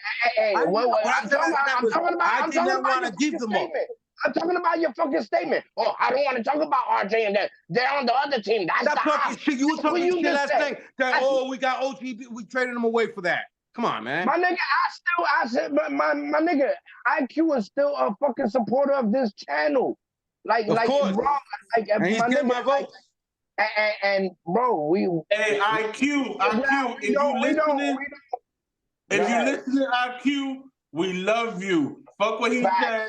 I wanted you to get paid, and I wanted you to be the starting point. Still the ops. Oh, we got Jalen Brunson. Trying to beat us yesterday. Shout out to you, my boy. Y'all know he's always a Knicks. He was drafted by the Knicks. He'll always be a Knick, but he's on the ops right now. Okay, but I didn't even want to get him up. That's what I was complaining about. That's what you guys were smoking and joking about last night. My guy, when I saw Crawford going to another team, I was still fucking with Crawford, bro. Like, yeah. Like my nigga, that's a bro. That behind the back. Every Knicks fan said once a Knick, always a Knick. But some of y'all fucking eulogy motherfuckers want to say once a Knick, always a Knick. No, but fuck him, he's the op. It's not. Yeah, they on the opposite team, but we don't. My nigga, it's like almost getting a divorce, right? Let's play it like this. Do you think just because my kids go with my fucking baby moms, I'm gonna be like, oh, fuck you, you with her? They're still my kids. They're still my kids. I can't tell my kids fuck you because they with their mother. What are you talking about?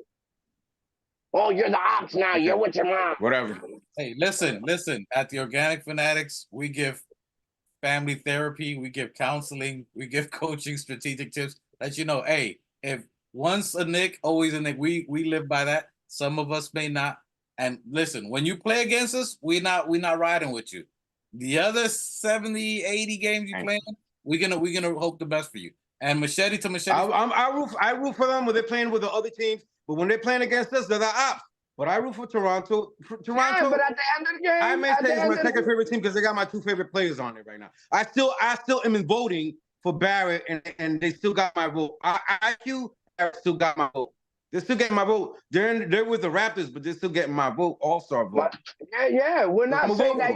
We're not saying they were drafted by the Knicks. So what are you talking about? So what are you talking about? What are you talking about then? All right, you must be on that last. All right, night. close that conversation. On to the next game. You want to talk about the Raptors? They looked embarrassed yesterday. They came to New York. They were trying to beat us, and they got smoked. That's all it was. What I was saying yesterday was that I didn't like that we gave away IQ and Barrett and we got back a McHale and Bridges. Now Bridges, McHale and Precious rather. OG. Yeah, you were saying proved me wrong yesterday. Yeah. Precious finally came around and proved me wrong. Okay, but I wasn't seeing that the last couple of games he's been playing. He's been playing like trash. But bro, that my dude, you saw his first game. He sunk to a corner and shot a fucking three that looked so sweet, bro. If you 1-3. He shot 1 3, and he shot 1 3. You were convinced by that after that 1 sweet 3. That's all it was. He impressed me last night. Now I saw his production yesterday. Yeah, if he can be like that every game, like okay, if he was all that, if he was like that all the time, okay, I would have seen it earlier. But I didn't see that earlier in the first couple of games. Last night was a different story. You know what I'm saying? Now going all the time, okay. All right, but I don't like that fucking. I still like my IQ. I still like my Barrett. That's what I'm saying. And I had emotional damage when they got traded. Not so much for Barrett because I was glad he was going home. But like a lot of people didn't really want to give up IQ, but it is what it is. And now they are on the ops. So you know what? I'm a Knick, and I'm root for my Knick, and I don't care who it is. If you're playing against my Knicks, you're the ops. Yeah, but you making it all right. The way some of y'all. Oh, you're making it. No. I'm just saying, like, if we playing it like that, at the end of the day, I'm smacking a nigga in the ass. You know what I mean? Good game, my nigga. You still my nigga. You know what I mean? Y'all niggas look at it like, at the end of the game, y'all gonna be like, yo, what's up? Yeah. At the end of the game, not during the game. During the game, I'm gonna kick ass. During the game, I'm kicking ass. At the end of the game, whatever, you get props, whatever. But when we're playing, dude, I'm gonna smoke ass. But when some of y'all eulogy Knicks fans start saying, "Oh, they're the ops," y'all say it with some with some But are they not the ops? They are. but They are. but the fact that it's how people are saying it. And like once that they out, I get it. Come on, you getting in your what feelings you because say. of how people say shit, bro? What are you? Are you not a New Yorker? You getting in your feelings because of the way people say shit, yo? Come on, man. No. I'm just gonna say, if you're gonna say once a Nick, always a Nick, don't fucking say you're the ops with a fucking like I'm gonna smack you at the end of the fucking game face, my nigga, because I'm gonna come check you. That's the New Yorker. That's how we talk. All right, so don't Well, talk to if me. you don't like it, so Talk to what? me nice. Talk to me nice. Hold on. Hey, Come on, what are you? Talk Come to on. me nice. You've been living in Miami too long, dog. You don't talk Hey, nice. that's Talk that's real. it. You talking about that's a New York thing. Talk to me nice, my nigga.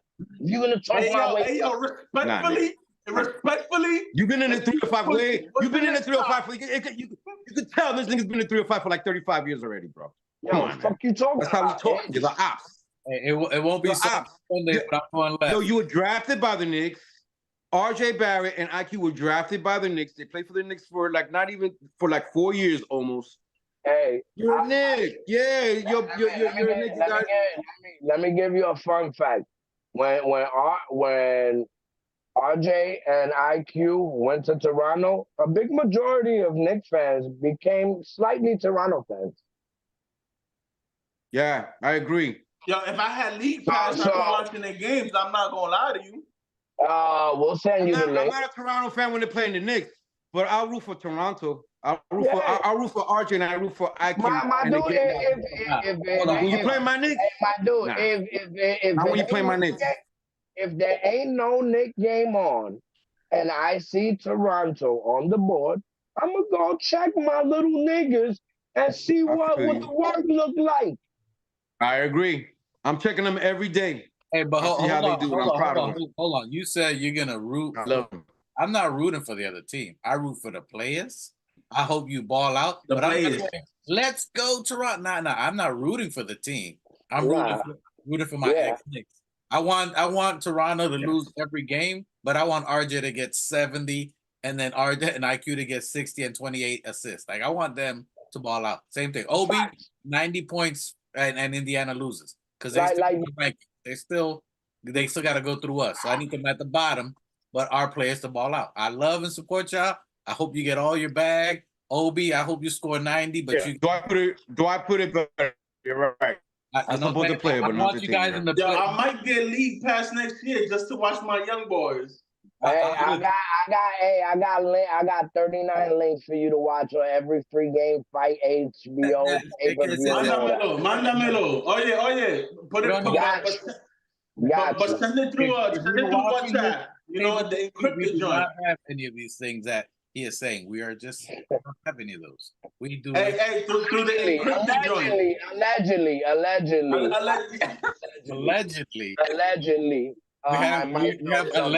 We have alleged links. I might. Well, anyways, like I was saying, fuck all that. Yeah, I mean, it's Knicks. He had the organics at the TOF.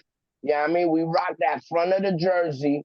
But yeah, I mean, this new era shit when our born Knicks players leave to another team, yeah, we checking for it. And this year has been very tough and strange because we have players that we drafted and look how we're talking passionate about these players. Obi, Grimes, IQ, RJ. We drafted them. We developed them. These picks hit because we developed them. They turn into we made our draft picks profitable and where it helps us in the future. That wouldn't have been the case before. We wouldn't develop players. We would get rid of players and then there would be a star become something else in another team. But we got them to where they were producing, being something with us, and then we were able to turn that into something that's helping our team and put them in a place to be successful. That's a beautiful thing to say. All that to say, OG played 36 minutes, so he didn't play 40. Tibbs bring it down against Toronto. He brought his minutes down almost by 12, so he played 36 minutes. He had 14 points, 7 rebounds, 1 assist, 1 steal, and 3 blocks in 36. So he is playing fantastic. He was a positive 20. Julius Randle played 32 minutes. He was not in the 40 range. He played 32 minutes. And in the 32 minutes, he had 1 out of his 8 triple-doubles he's had as a Knick. 18 points, 16 rebounds, 10 assists. Salute to Julius Randle with the triple-double. Big game by him. And Kawhi Leonard the second. Go ahead. Go ahead. What were No, saying? and you said Kawhi Leonard. You said something about Kawhi Leonard the second. Yeah, we got Kawhi Light. We got Kawhi Light. So he's a light version. And listen, if you look at the games, there's what he's talking about, as we were saying, OG, it has similarities to Kawhi Leonard, and I definitely believe that to be true. He's very similar game style to Kawhi Leonard. Now, to be clear, his offense is not where Kawhi is. Kawhi can hit almost any shot he wants. He's gotten really elite at the three. OG is elite at the three defensively, and now we'll see how we implement him as our third player, as our third to find out what he likes, get him involved into the game. He's been contributing what he averages, 14 points, 7 assists, and doing other things without knowing any offense, without having any plays called for him. I think he can be a Kawhi-like. And that's why 2 shots I was saying, if we got Kawhi-like, he's very similar to Kawhi's play. Again, he's not as offensively polished. He's not, he plays, he's in the lanes, he switches multiple defenders, he gets a lot of steals. On defense, yeah, I'll give it to you. I said that. I said he's not there offensively like White. Yeah. He needs to develop that mid range all throughout. Hey, we're talking about the Raptors game, or we didn't go over the Washington and the Houston game. Hold on. We skipped over that. We already went through those. You was, I think, Okay. I mean, because we get sidetracked, and it's like, I mean, I wanted to mention that we did play a back-to-back. We played Houston, beat Houston, which we should have beaten them anyway, even though it was close. And then we beat Washington. Washington, for some reason, came and almost got one over on us, but we beat them. Those are teams that we should. That's a bottom feeder. Even though we kind of struggled because they kind of were almost neck and neck, and then we barely beat them. But on a back-to-back, it was 2 impressive wins, and move on to continue real quick, and I appreciate you reading that and letting us know that feedback. I appreciate those notes. Since trading for OG Anunoby, in the 138 minutes OG has been on the floor, the Knicks have a defensive rating of 95.1, which is top of the league.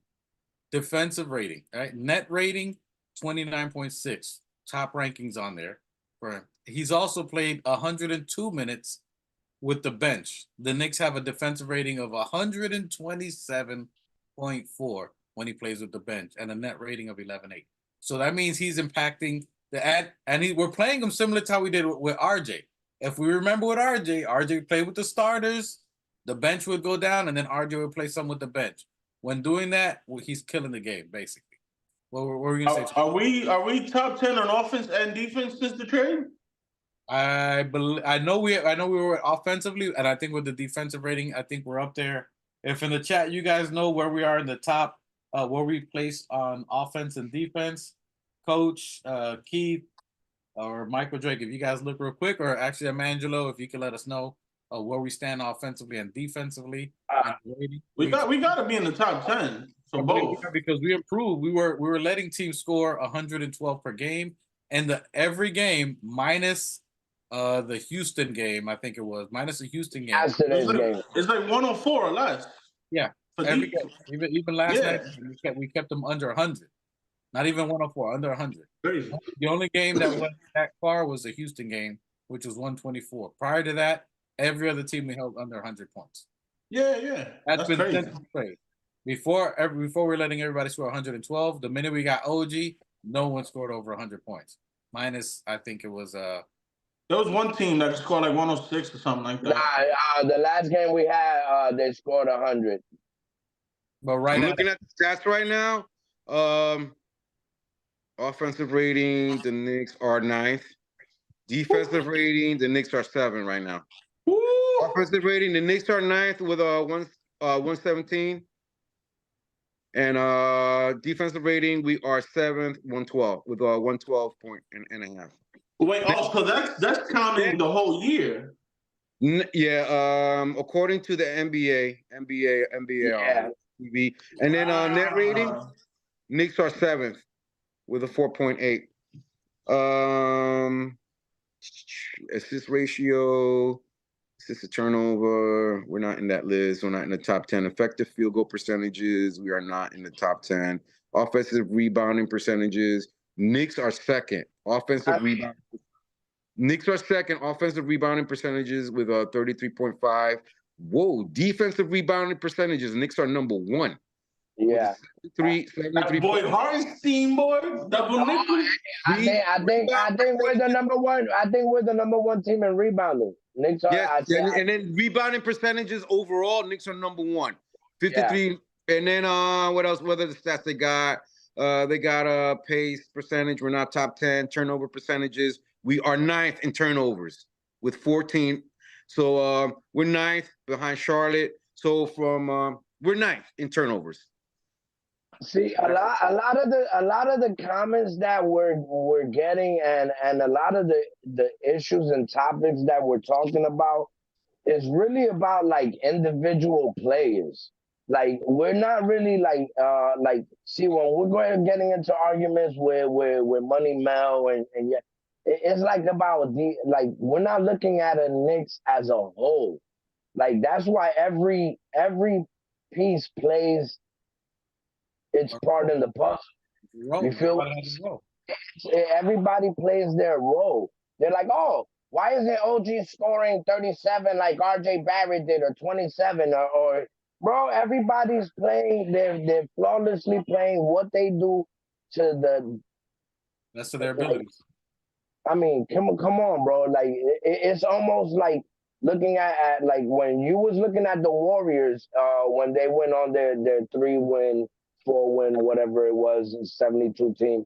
Like you wasn't just looking at Curry, you had to look at the whole squad. Everybody was a threat. Draymond was a defensive threat, and he was shooting threes. The fucking Curry and this nigga was shooters. Like everybody played their role, bro.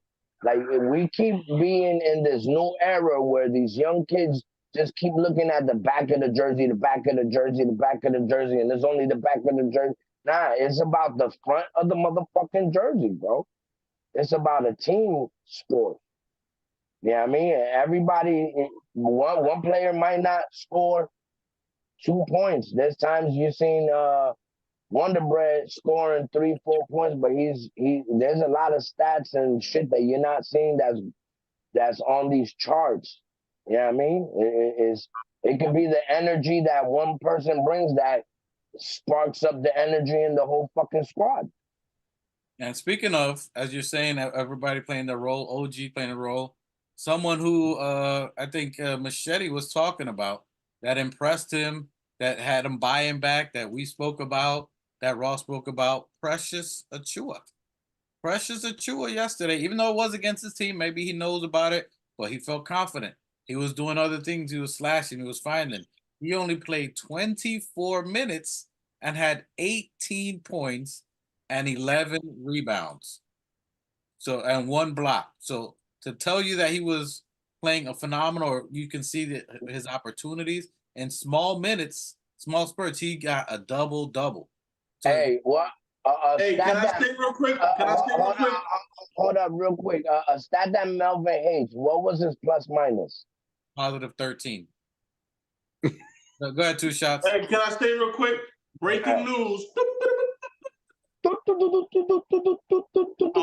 not watching the odds. This just came out of nowhere, but apparently Trae Young suffered a concussion and is out indefinitely. Wow. So if I'm reading the tea leaves, all right, if I'm like one of those gypsy people that, you know what I'm saying, whatever, they might blow it up. If your boy Trae is out and they already got him out, I mean, we might swoop in and get BJM. I'm just saying we might throw in that Grimy in there, and then you got that defensive threat that y'all all coveting. Hey, but wait a minute. But if he's hurt, who's going to be their point guard then? It's going to be. Well, they're going to blow it up. Who cares? Is it going to be Murray? Murray comes in and takes his spot, or what? Yeah, he's going to start. Right, so if Murray comes in and takes his spot for the rest of the. If he's out indefinitely, then that means Murray will take his spot indefinitely. So then will they make that move? Why do we care? Because Because if we're going after Murray, again. There's all been y'all multiple talking. reports You follow me, linking Dwight? You follow me? DeJounte to the Knicks. I don't know if it's true or not, but supposedly Grimy is the key piece to make that work. Okay, Machete, you go now. I couldn't hear you because Mike was talking. 2 shots, go ahead, and then after 2 shots, Machete. Say it again. I was just saying that's breaking news because Grimy has been linked to the Hawks, and DeJounte has been linked to the Knicks. And if they blow it, if they decide to blow it up, okay, that's the perfect piece. Because y'all been complaining about, we need defense and this, that, and the third, blah, blah, blah. DeJounte plays defense. Plus, he can spell your boy Brunson for a few minutes at the point, as y'all been mentioning.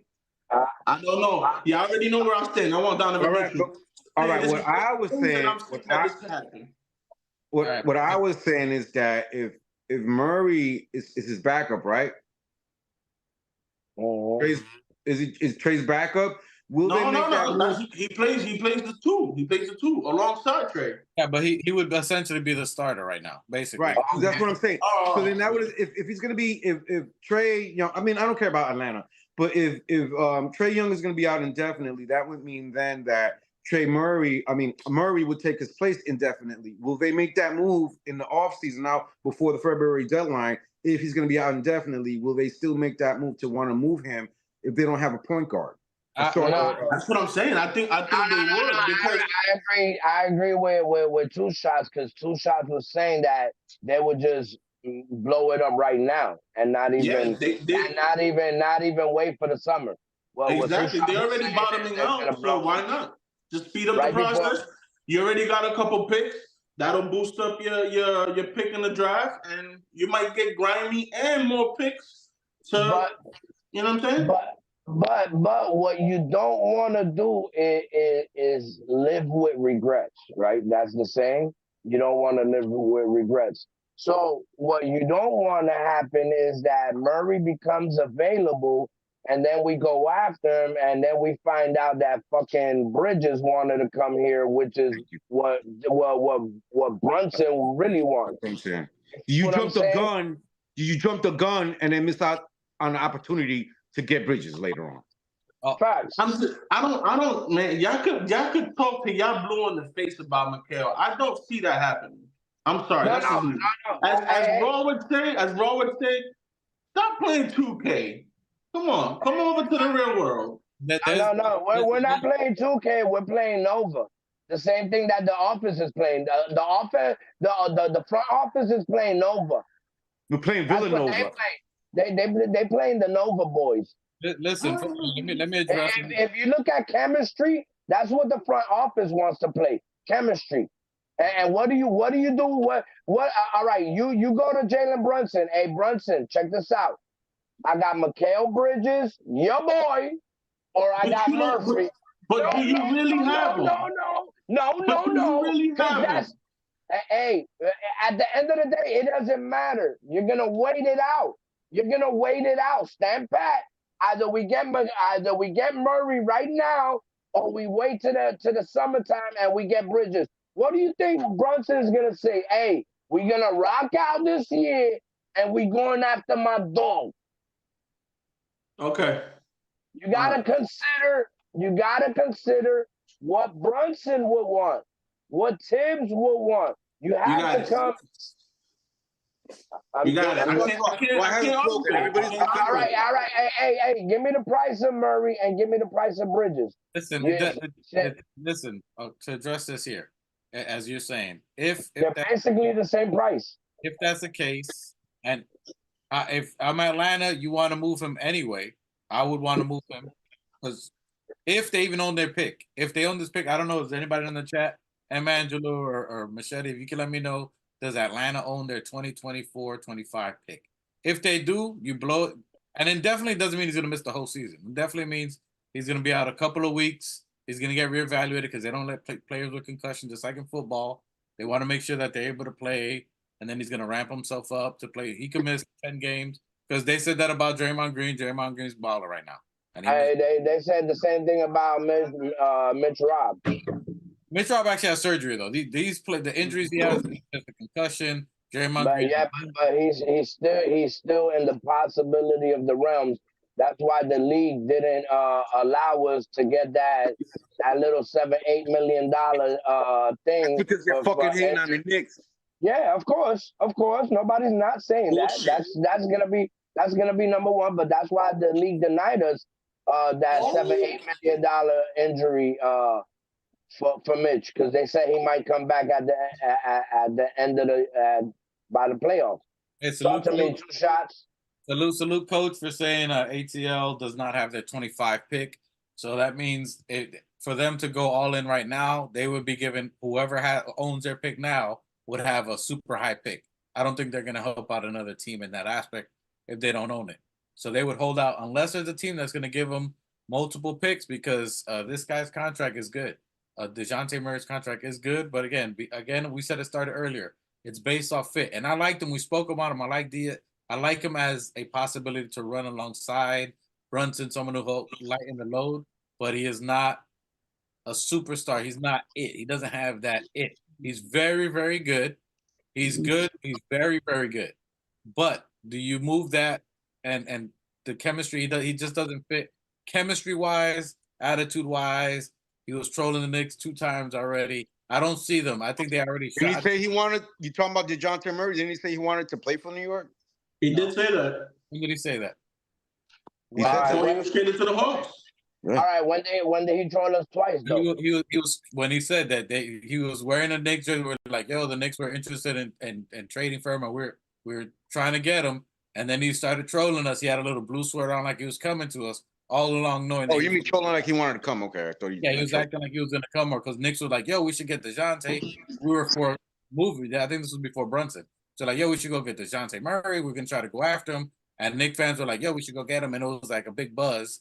And then that buzz ended up getting him to Atlanta. Atlanta jumped in and beat us to the punch at that point. But he was trying. He had on his Twitter at the time, X, whatever you call it now. He had a little blue jersey, a sweater, like he had a Knicks color sweater. And it was like, oh, he's coming to the Knicks. He had a sweater. And then I mean, maybe he did that subliminally to let that be known for the other leagues. You know what I mean? So like I was the reason that He was may the not reason have been that. trolling. It may not. It could be the same thing. Remember the same thing with Donovan Mitchell. Oh, I went to sleep thinking I was a Knick, and ended up in Cleveland. Look, you know, can I just? The reason I brought up Bruce Brown earlier was also because of the DeJounte Murray thing. Now it's beginning to sound like there are players who do want to come and play for the Knicks. Bruce Brown just said it, and now DeJounte Murray was trolling us. So it's starting to sound like guys do want to come to New York and play with Brunson or Randall or the squad that we got right now. So, all right, this goes to the conversation we had in the chat. Remember that I said if we were to go after Spider, right? If and we were Spider wants to come to New York, Spider, that's 3. Listen. This is why you can't really throw that out because of the fact that Leon Rose is at the helm, and the fan base, the player. If you see how they're moving strategically and putting Obi in Indiana so he can get a starting position, putting RJ Barrett in Canada at home, taking some losses for the betterment of the way the franchise looks and takes care of our players. We might take a Precious, which some fans sees it as a negative, but it still strategically works for us. So if you see how the front office is working, they're damn boy, I forgot where the fuck I was going. Let me say this while you get at the end of the day, we're all playing chess and they're playing 3D chess. We don't know what they're gonna do. They always got something up their sleeves. We're just throwing ideas out and seeing, whatever sticks. Listen, I'm gonna tell you right here. I'm gonna tell you what they're thinking. When you're building, and I'm saying like I'm Nostradamus. I'm just from my speculation, from what I'm looking at, based off their moves that they made. As you're building a team to win a championship, which is what we want. We got the first thing we went for. We got Julius Randle.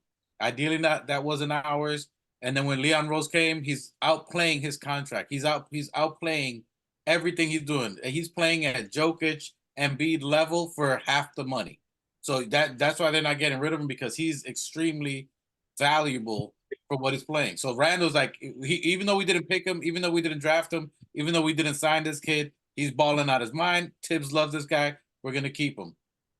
Hey, I agree with you. It was because when Leon, if you remember, Leon did pick Obi to replace Randall. They wanted to scratch everything from jump, and the Silverback wasn't having that. He said, "Yo, I came to New York, and I established my seed in the soil first, and I'm rocking this team out." So he did. Let me finish that. I'm gonna forget real quick. But yeah, so what he's saying. So we got Julius Randle outplaying his contract at that position, power forward. So when you're building a championship team, you try to get the best 5 that you can, right? You got Julius Randle already solidified at his position, top level. Then you make your mysterious move. You go and you get Jalen Brunson. You lose a second round. That's the dude you was gunning for the whole time. You was keeping your mouth quiet. You're like, they don't know that I'm coming for them. They don't know. Even though and they went to the game and showed their hand. But nonetheless, we get Jalen Brunson, who is our superstar. We knew about it. Dad was in the team. We already knew we was going for Buddy. He is our superstar. You get him. Check this out. Hold on, Machete. Hold on. Let me finish this out real quick. You get him, and then you got your 2 pieces. You try to see if what you already have with RJ, IQ, can they turn in to what you think they can be? As my brother New Knicks was saying earlier, they took a little too much time. They're not quite getting there. They're stuttering. The potential's there, but they're not getting to that point fast enough. You look at other opportunities, what you can get. You make the move for OG. You made it suddenly this year, even though you wanted to wait, but you had to strike while the iron's hot. Another team was to snatch him up. They made their move, got OG. He is epitome of excellence at that position. He has upside as what we're saying, Kawhi-esque, but he's elite defender. He can hit the 3. He fits our need. He's at the top of the food chain for what he does, his position. The only 2 positions that are left as the starters, if you're thinking about it, the only 2 positions, shooting guard and center. Who are the people that we're talking about who we could possibly go out for who are superstars? It's either Donovan Mitchell and Embiid. And Embiid's going to be very difficult, almost near impossible. But the 2 positions that are left are center and a shooting guard. Does DeJounte Murray fit superstar status, star talent there? No. He's someone who can fit the need. He's not there. Donovan Mitchell would be that player, even though defensively it doesn't. Now you have OG and you have Mitchell, the elite at defense. They can make up for what 2 short guards would be letting get past them if you get a Donovan Mitchell. You get Donovan Mitchell, OG's there to defend. You got Mitch there to defend, or whoever, if you get them. And then you got 2 guards. I'm just throwing it out there. Not saying this is the move, but if you get it, the only, out of you looking at superstars available, or even within that next realm, all of them are 30 plus right now. All of them. Giannis.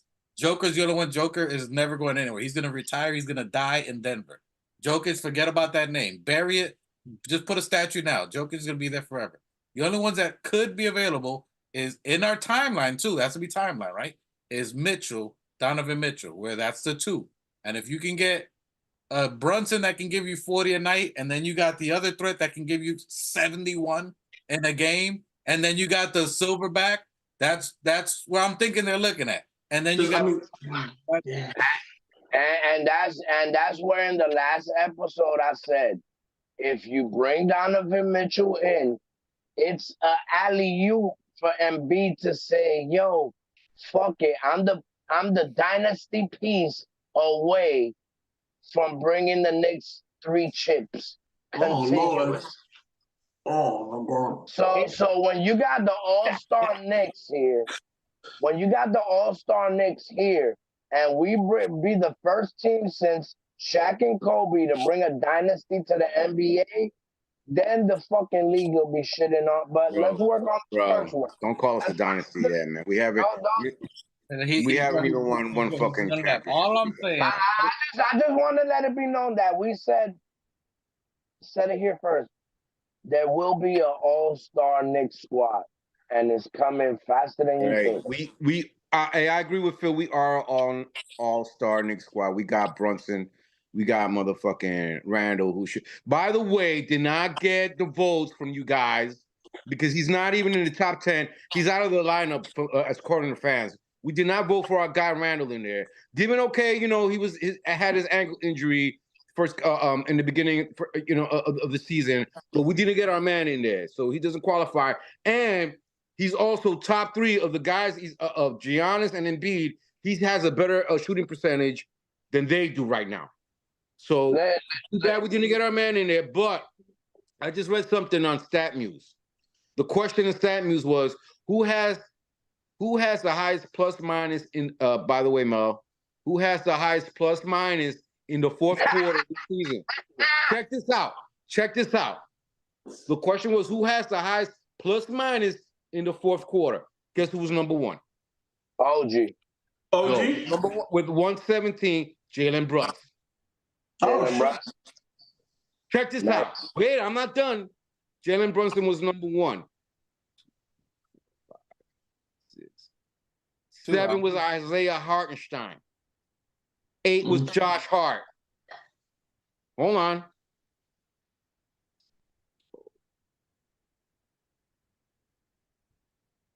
The other side. 20 was Julius Randle. So the top 20 guys who score have the highest plus minus. What was Randall? 20th. 20th. We got players. We got 4 players. Hartenstein was 8. Josh Hart was 9, and number 1 was Jalen Brunson. That's why we're fourth quarter team right now. We got the top 20 guys in our plus minus. Hey, Melly Mel says that doesn't mean anything, but take that for that. That hey, news. In the words of Fidel, take that for data. Take that for data. And please don't mention that nigga's name again. Fuck that dude. I don't want to ever hear that guy's name again, ever. Oh, my God, Fizdale? What y'all got against Fizdale? Oh, the picnic coach? The nigga that won Miami. The nigga that wanted to fucking take niggas on a fucking field trip? Fuck out of here. This The one who this ain't fucking losing by Miami. 20? The guy who had a smile on his face when we're losing by 20?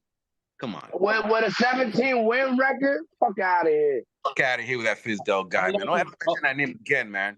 Hey, would you rather smile in your face or you rather grumpy pants in the corner over there? I'd rather when the he's grumpy up, pants. he's up by 20 and still mad.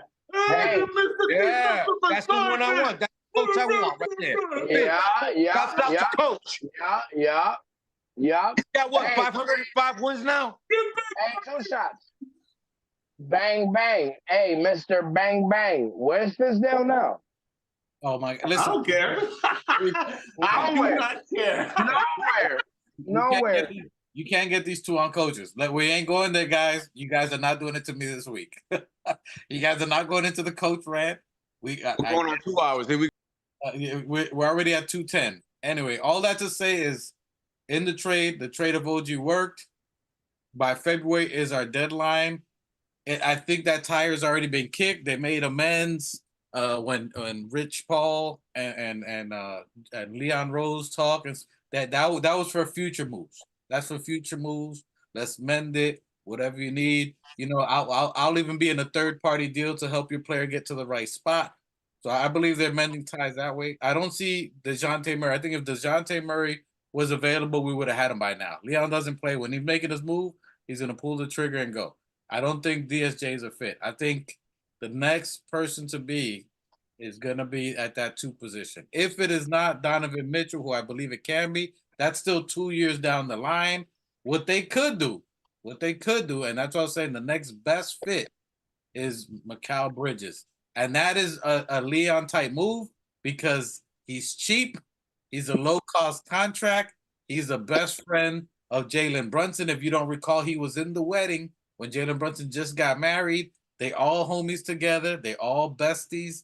They know how to win together and how to play. He fits Tip's system, and nothing wins more than defense. So he would be the next best position for them to go after. And I think that would be someone they can go after. And in 2 years or in a year it doesn't work because Donovan has to play all of next year before he could even opt out. So you still got a whole year before Donovan Mitchell can opt out or say anything. And Leon is not gonna give Cleveland picks and all this stuff in their own division to get this player. They just we'll wait for you to to say you want out, and then that's it.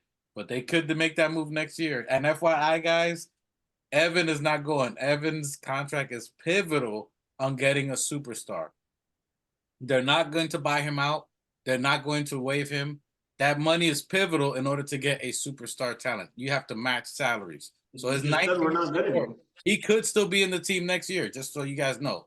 He could still be in a New York uniform next year up until trade deadline because they need that $19 million to match a salary for anyone, whether it's Mikal Bridges, whether it's Donovan Mitchell. You need to match salary. You can't just throw 17 picks and not match salary. You must match salary. If you don't match his money, that means you're adding Mitchells. You're adding everybody else on our team, iHeart, all the people that we acquired. That means you have to add them to go out to get someone in. So just so you guys know, Evan is very important to any next move. He's not going to get. I mean, I don't necessarily agree because I don't think the office is in that mindset of wasting dead space. How is that wasting? If you guys are saying, and what everybody's saying, we're gonna get. Not wasting. But what I'm saying is, if you look at all of the movements that we've been making, we need players that are on the money, not a day late and a dollar short. That's been the topic of this fucking shit. So all the players that are a day late and a dollar short, which Evan Fournier falls into that category. Grimes falls into that category. The front office is not wasting. The only thing you can't get back is time. So they're not wasting dead space, bro. And they're not definitely wasting time. And I think if you're the front office, you got to make these moves strategically and timely. If you see how we acquired Obi right before All-Star, right before the halfway mark of the season, is because they wanted OG. So they acquired OG because they want to implement him and Precious. How did they? Hold on. Before you go on, how did they get him? They had to match salaries, which is the importance of No, but I'm not arguing with you in that point. You're talking about keeping Evan Fournier to be here to the following year. They're not wasting time. It's if not you see what they did with Dwight, if you see why did they jump on OG? Because a lot of teams would have jumped on it. Miami Heat would have jumped on OG. But how? But you got, and I get you. You're right. But because can't. We're wasting time. It's not wasting time. You have, in order to get, look, anyone that you guys are dreaming about, whether it's DeJounte Murray, Donovan Mitchell, Mikal Bridges, Embiid, you cannot you cannot. It is impossible. Impossible. There is no factor that you can get any of these players without matching salary. You must get, you must get within a percentage of that. That is why it's not wasting, Evan, if his money is pivotal to get a player. Even if it's next year, 19 million, guess what? Even with him on the salary, we're still under the threshold of that first cap. We're still under it. But we're not gonna wait a whole fucking to the end of the summer, bro. The trade deadline is now. We got 3 to 4, 6 weeks. Bro, the Knicks are not gonna sit and stand pat. They're not gonna sit and stand pat with fucking Grimes shooting fucking duds. They're not gonna sit and stand pat with fucking Evan Fournier sitting up wasting fucking space on the. Grimes is $5 million. He's 1 year, and you got to pay him next year. So he's on a rookie contract. It's only $5 million. That's a difference from $20 million. And if you put him, I can't hear you, Michelle. I think you're on mute. If you get Grimes and him, that's $25 million. You have till the end of next year for both of them. You have a team to match. They could either waive Evan this year, or they can extend them for the final year of $19 million. That is to match salary. That's all they use. All right. So you're telling me that the front office is gonna let this deadline pass and not make a fucking move to fucking help us move the needle and get to the ECF. I mean, I'm not saying that we can't get to the ECF with what we got now, because we can get to it with what we have now. Yes. And we can stand pat. But listen, the more time Brunson gets abused, it subtracts from his years as a player, bro. Okay, I feel it subtracts his years as a player. You cannot waste Brunson. Yeah, Brunson, he's right. Brunson is looking to see who's going to be his backup. But wait a minute. I'm reading. Hang on. Real quick, Phil. Yeah. Right now, hang on. Tell me, bro. Okay. So now Atlanta is saying that they're saying now, I'm reading Reddit, the Sixers are monitoring DeJounte Murray as a potential trade deadline target.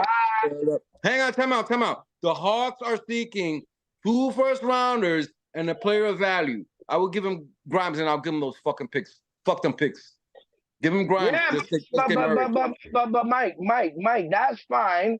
That's fine. And he is a fit. We are looking for a fit. He does fit. But is he worth? Let's look at numbers. What is DeJounte Murray? He's really good. He's really good. How much? No. I'm talking about cash. How much does he want? How much is Bridges? Is Bridges probably $5 million? He's worth more. He got like 160 or something like that, or 120. He got 120 mil. He got the same money RJ was getting. He got 120. DeJounte just signed. Atlanta just signed him to a 5 or 4 year, $120 million. I think it's 5 years. So DeJounte Murray already has a contract, which is why a lot of teams may like him, because he's already under contract. You don't have to sign him, right? And that's where you would go. And if you're go ahead. So who's in the move? Forget DeJounte. No, but Dwight, it's like you said before. It's like getting DeJounte Murray is almost like getting fucking Obi back. It's like barely. It's like, I'm not saying it's. Yeah, he has more years and experience and probably a little more deep, but he's not Bridges. Okay. Bridges is gonna traject the. Come on, you're talking about, bro, Hart, Bridges, DeJounte, and Brunson. Let's think about that's fine. That's fine. But you need to think about, just as Two Shots was saying, you have to. It's not. We could want something as bad as we want it, but the team has to be willing to accept that. Brooklyn, yes, they are losing right now. Yes, they're taking crazy L's, but they have to see if they even make it to the play-in or playoff. If they don't, if they don't, at that point at the end of the season, they're going to say, you know what? We have these players here and we ain't doing it. Hey. Hold on. Leon Rose could easily say, hey, look, we'll give you Grimes and DeJounte Murray, and we'll take Bridges, make a 3-team trade.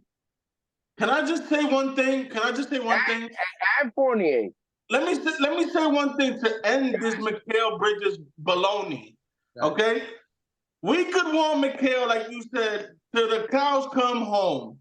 We're gonna give up whatever the Brooklyn Nets want.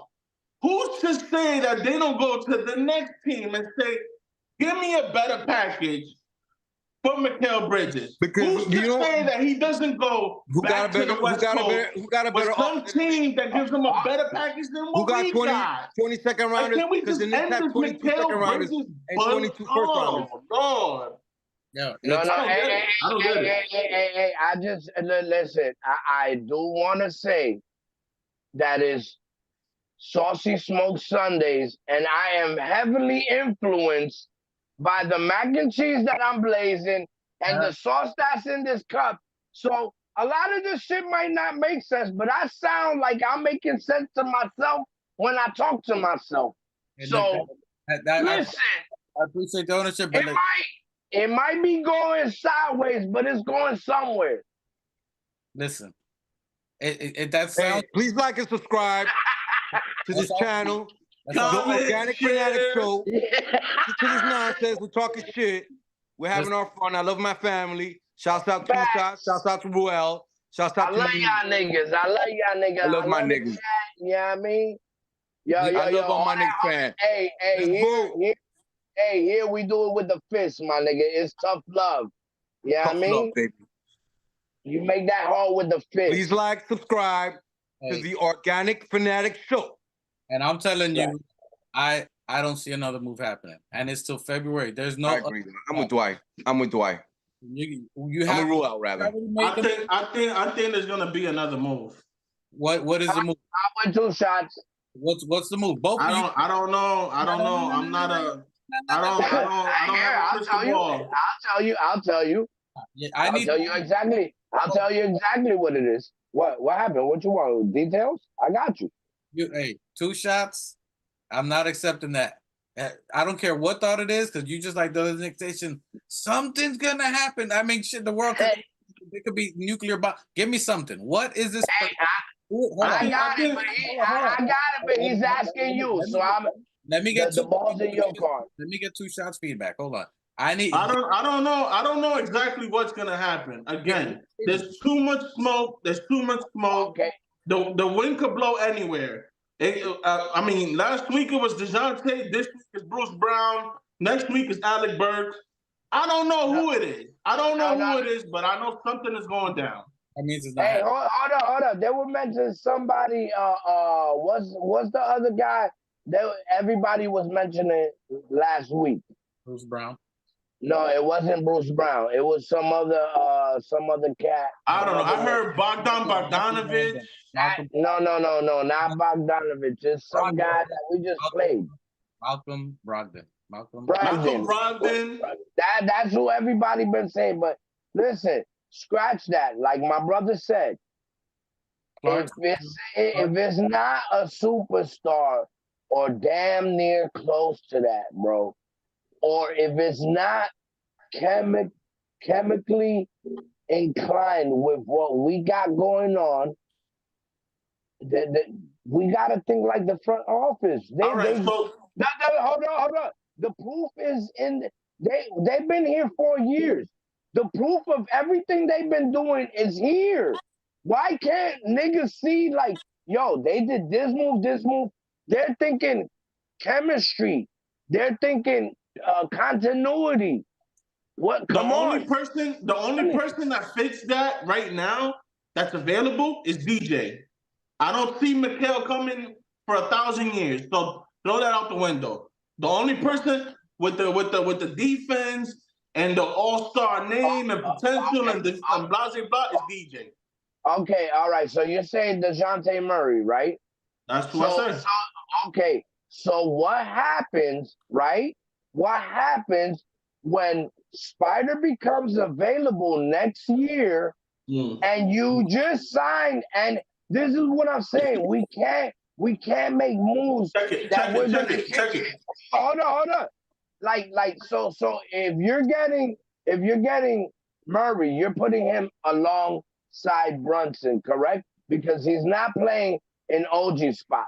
So you would rather have, you know how the fucking fans will be if Mitchell becomes available and he goes to the fucking Heat next year. Again, check it. I have been pining over Donovan Mitchell since he was in the Utah Jazz, and there were reports coming out. And there were reports coming out that he was going to be a Knick and that we were going after him. I have been on the Donovan Mitchell train since then. If you're asking me what I want, my brother did ask you what you wanted. I'm waiting for D Mitch, but he asked me what I think is going to happen. And what I think is going to happen is they're going to make another move for DeJounte. That's what I think is going to happen. But hold up. You did all right. You came with the breaking news that Trae Young got concussion, right? So now he may only be out 3 games. They're just saying maybe 3 games, maybe not the whole toxic thing. Definitely.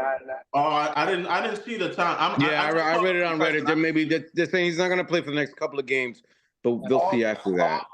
Okay, but when Two Shots read it, he was He's out on for the concussion season. protocol. Indefinitely. That's what it said. Indefinitely. Okay, so in my mind, when you said indefinitely, that means he's out for the season more than 2 months. No, right? it said indefinitely. Now they're saying that it may just be. Okay, the but next I'm couple of saying. games. They'll see after Wednesday's game. Listen. All right, but what I'm saying is when Two Shots mentioned it earlier, the first report, it was indefinitely. So we were in the mind frame.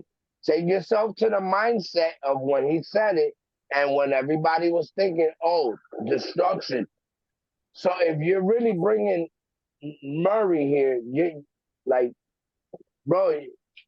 Hold on. Phil, pause. Can I just say something real quick? Look, let me just say something real quick. The thing is that right now, Philadelphia's going after him and the Bucks are going after him. Now, if either one of those teams get him, they're gonna beat our ass. So our thing, I'm with Two Shots in that I'm kind of like I'm waiting for DM2. I'm waiting for DM2 because I would really rather have the New York home. But I don't want Philly or Milwaukee Bucks to get Murray. Let me ask you a question. So check this out. If you do, because according to reports, both those teams are going hard after him. Right. The Bucks. Check this out. So the Knicks should be in that mix. So if you do a move for DeJounte and you get him, my question is, when Mitchell becomes available, can you flip DJ for Mitchell? Can you go to the Cavs and be like, I'll give you DJ and Grimy and a couple picks and give me D Mitch? Would you be okay with that?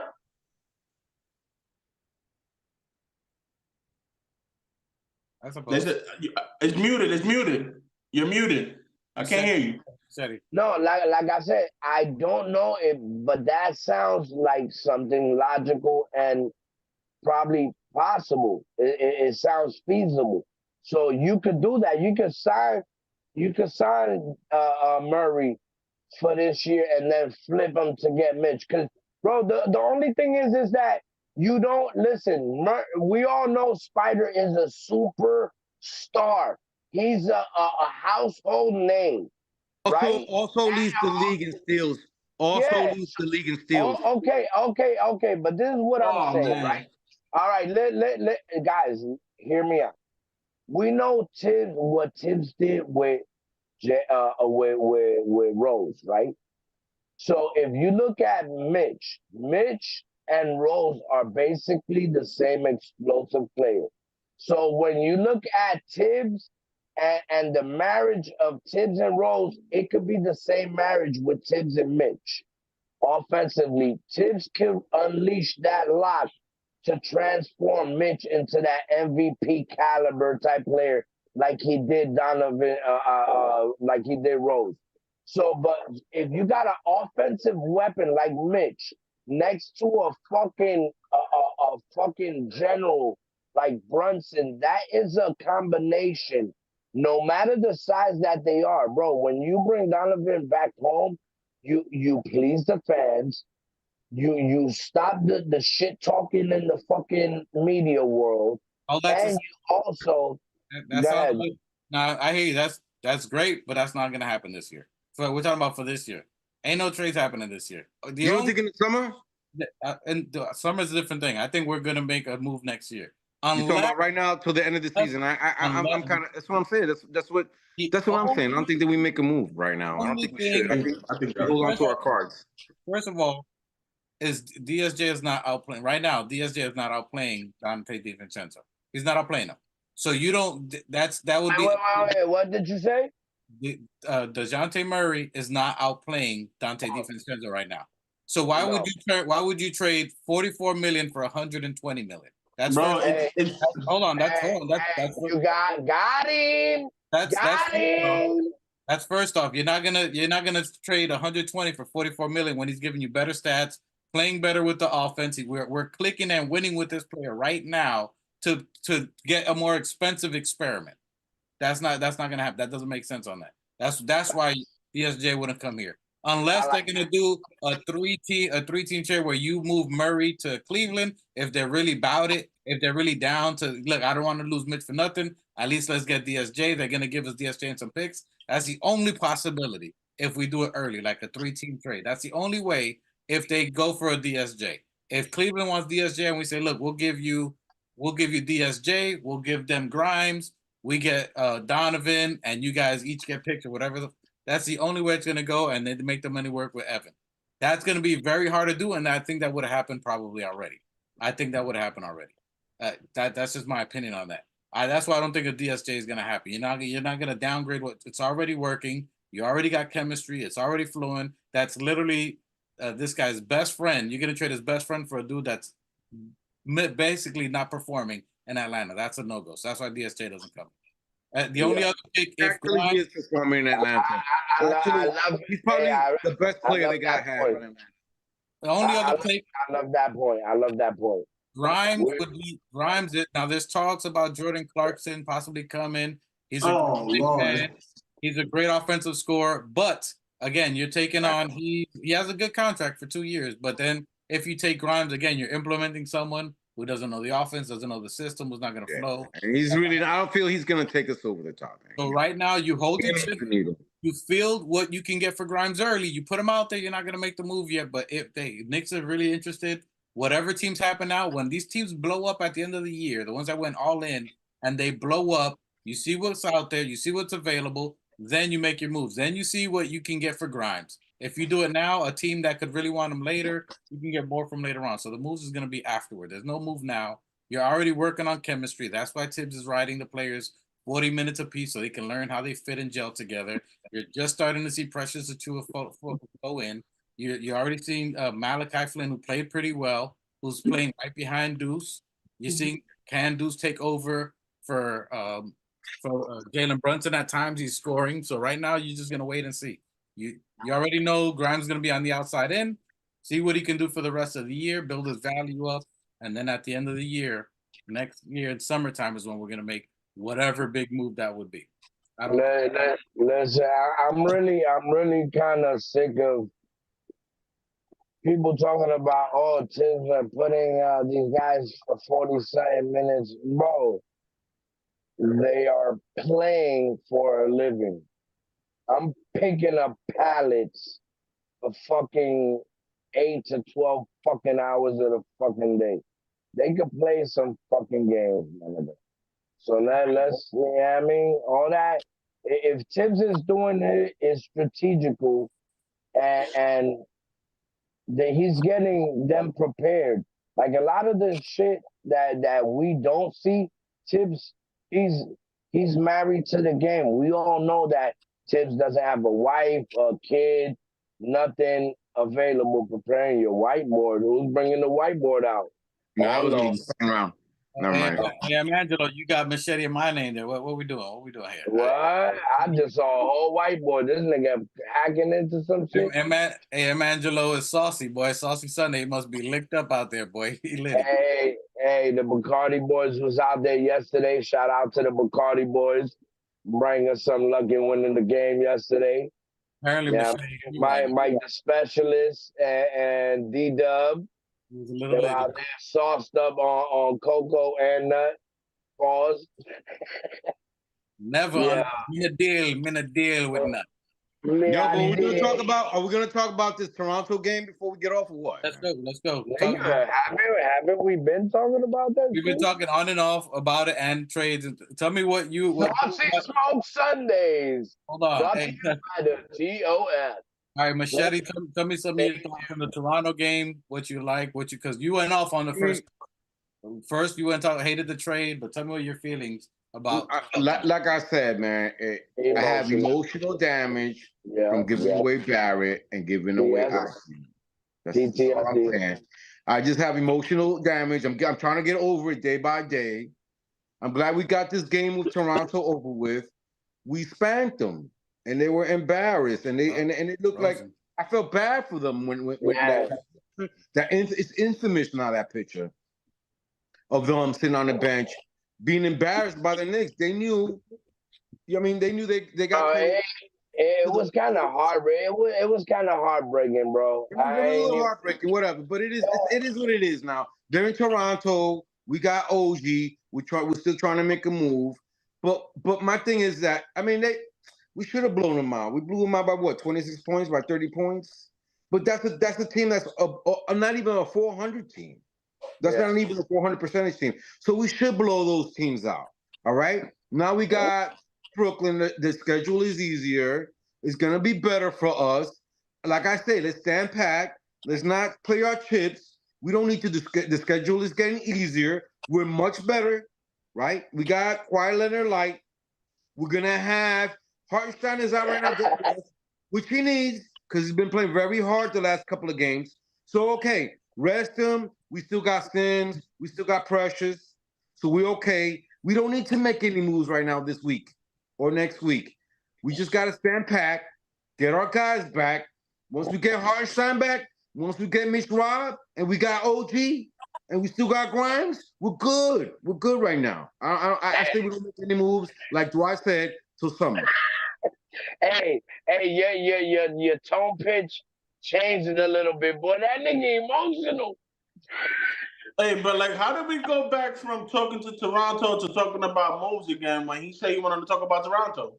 He But like I said, we should beat that sauce, boy. Bro, we should beat these teams like Toronto. I'm more concerned about we're in fifth. I'm more concerned about who's in fourth, who's in third, who's in second, and who's in one. Anybody below? Well, check this out. Hold on. I'm not even worried about guys, the gentlemen. The only ones I'm sweating is the Heat. Gentlemen. Hey, I wanna go back to the quarterback. Can you tell us what's going on the chat? Salute to the chat. Press like, subscribe. Listen, You know what I mean? Follow, like, and do all of that. You know what I mean? Share. We will share. You know what I mean? Molotov Cocktail himself, Johnny Harris, is blazing the chat. They are going back and forth. All right. Hey, I need at least a 60. Shout out to my boy Blaze. I need a 60 minutes, 60 seconds segment on the chat. Let's go. Turn up on the chat. Read out the chat. I can't because they're going in on a whole bunch of stuff talking about Brunson and. Well, then go. Let's go. We Come on, man. Michael Drake is not feeling Johnny's take. He's talking about. Oh my God, I can't even go. Let's hear this chat. I need to hear it. You guys read it and bring it back. It's too much. They going in, battling each other. They talking about Miami. I can't even go. They're like 12 pages worth of rants that they're going back and forth. I can't. All right, so check this out. We're gonna move forward with the Toronto game. Yeah. Can we give my man Brunson some props, boy? He dropped the 40 dime. Now he dropped the 38 dime. What was the stat line? Can I get his stat line? Yeah. He's right. Hey, 2 shots, bang, bang. So we got Jalen Brunson. Hold on, let's talk about. So I don't know. We gave you his 14-7. Randall had his triple-double, 18, 16, and 10. Jalen Brunson. Salute to Randall. Hold up. Salute to Randall. How many turnovers? How many turnovers, though? Give me the turnovers. Hey, 2 shots. I'm gonna reverse those bang bangs because listen, Randall's the first player since IQ. Randall's the first player since IQ to bring a triple-double to the fucking squad. Show that man his respect, bro. He was about to be the first Knick with a quadruple double. Hey, guys, I'm not allowing you to do that. Time out. What? Hey, listen. Guys, time out.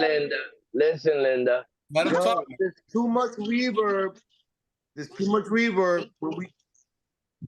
When we're all talking at the same time, there's too much reverb. This brother. Go ahead. What? That's what you had to say? What's happening right now? Hey, okay. Listen. Hey, take the construction safety glasses off. Hold on. Let me just go through the score because y'all wilding.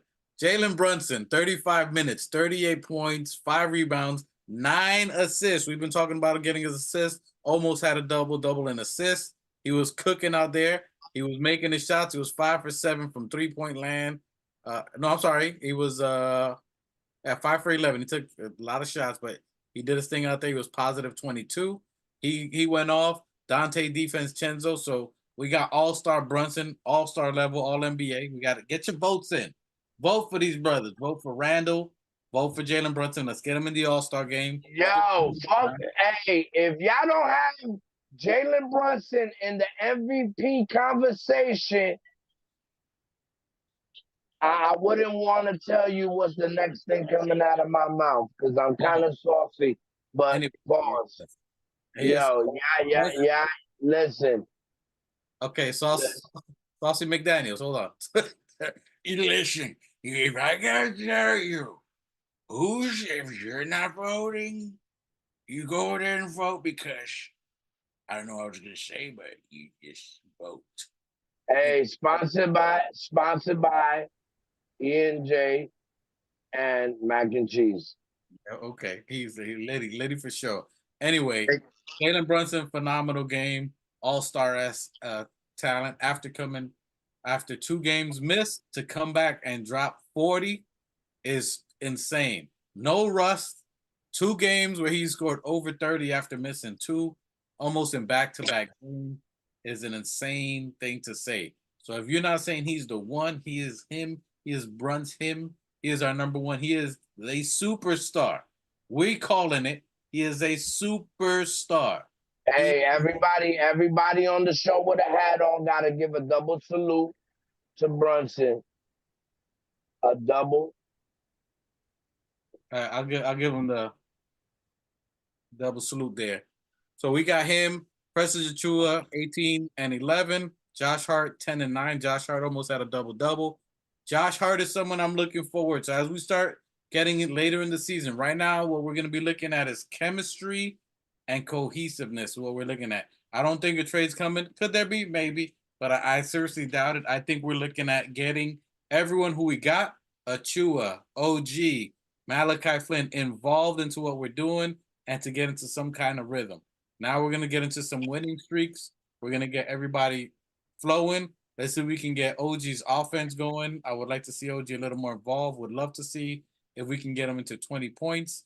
But a key person, I'm telling you right now, mark it down, a person that we need in order to go farther, second round and up, is Josh Hart.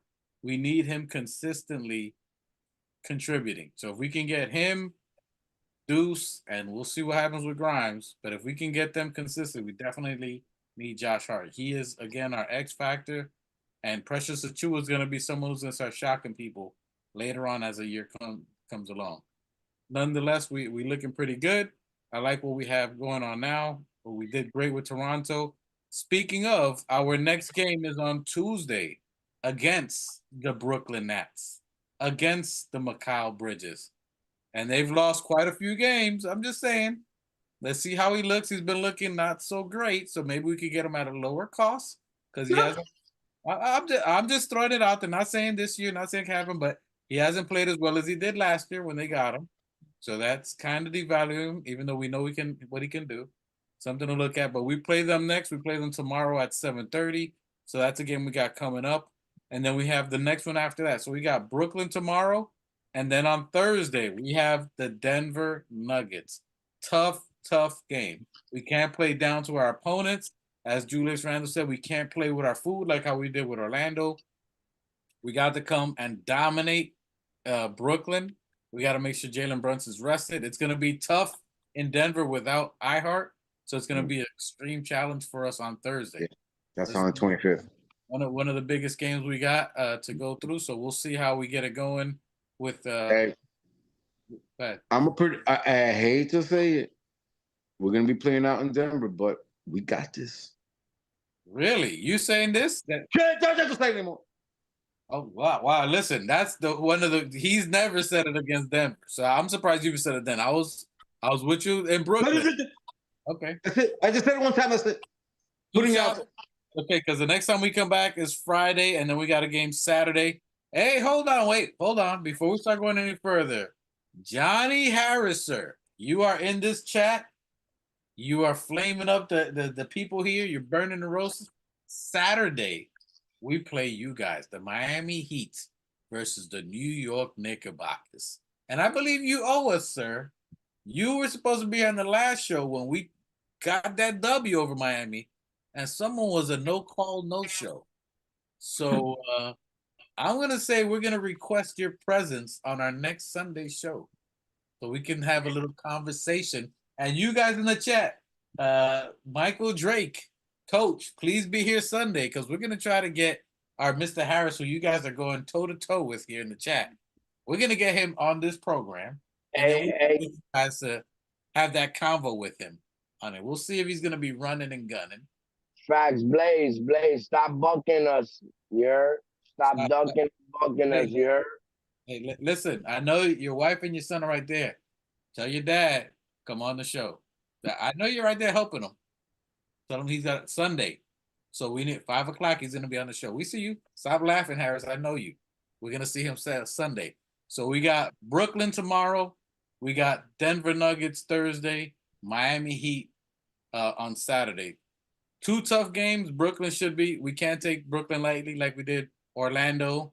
And then so it's good. It's gonna be tough. What are your predictions on those 3 games? 2 shots. Like win loss. Yeah, I mean we'll be back Friday, so let's go. We'll talk about Heat later. But Brooklyn and Denver, those are next game before our next show Friday.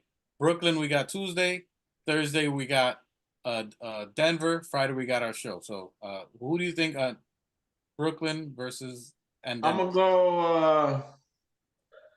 I'm gonna go with my man Machadoxo 2-0, baby. Let's go.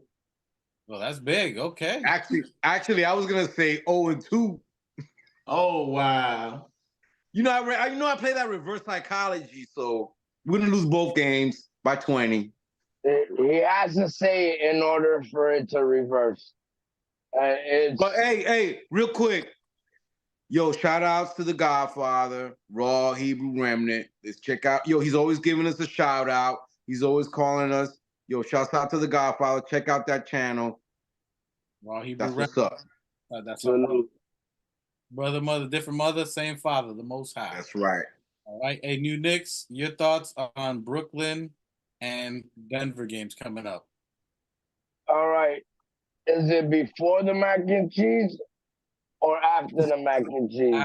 After your mac and cheese. After the mac and cheese, because it'd be more all right, to the universe. Mac and cheese, it was 3-0. After the mac and cheese, it was 3-0. So sometimes things can be the same when it's different. Okay. Oh, so he got us going undefeated. Okay. Yeah, you know me, I don't see nobody, and I'm going to be saucy and I'm going to be smoky on this Sunday, and I'm going to just keep smacking them down with my, exaggerated predictions. Thank you for that take. We appreciate that. We got Brooklyn tomorrow. I got us with a W tomorrow. I got Randall and Josh Hart as our X Factor players. I think Randall has a big game tomorrow. They don't really got anybody his size, except for Claxton, who plays really well.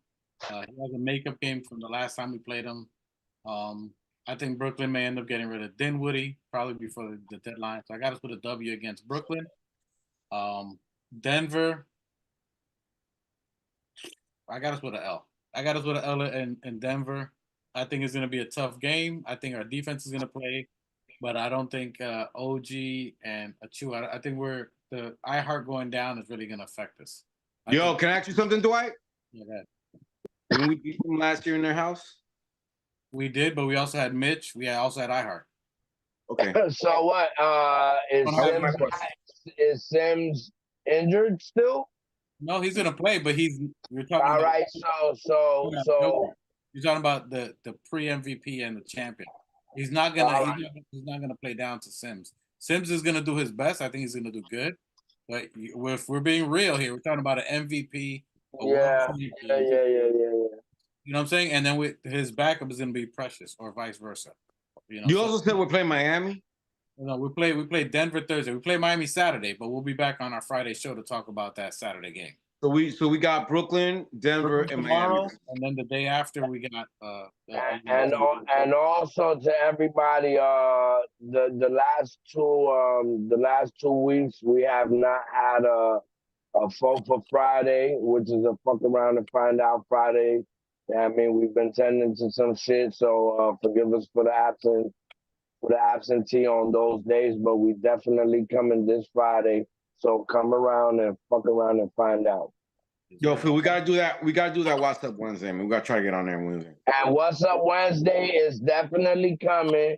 We're trying to get the full fam wheel, you know what I mean?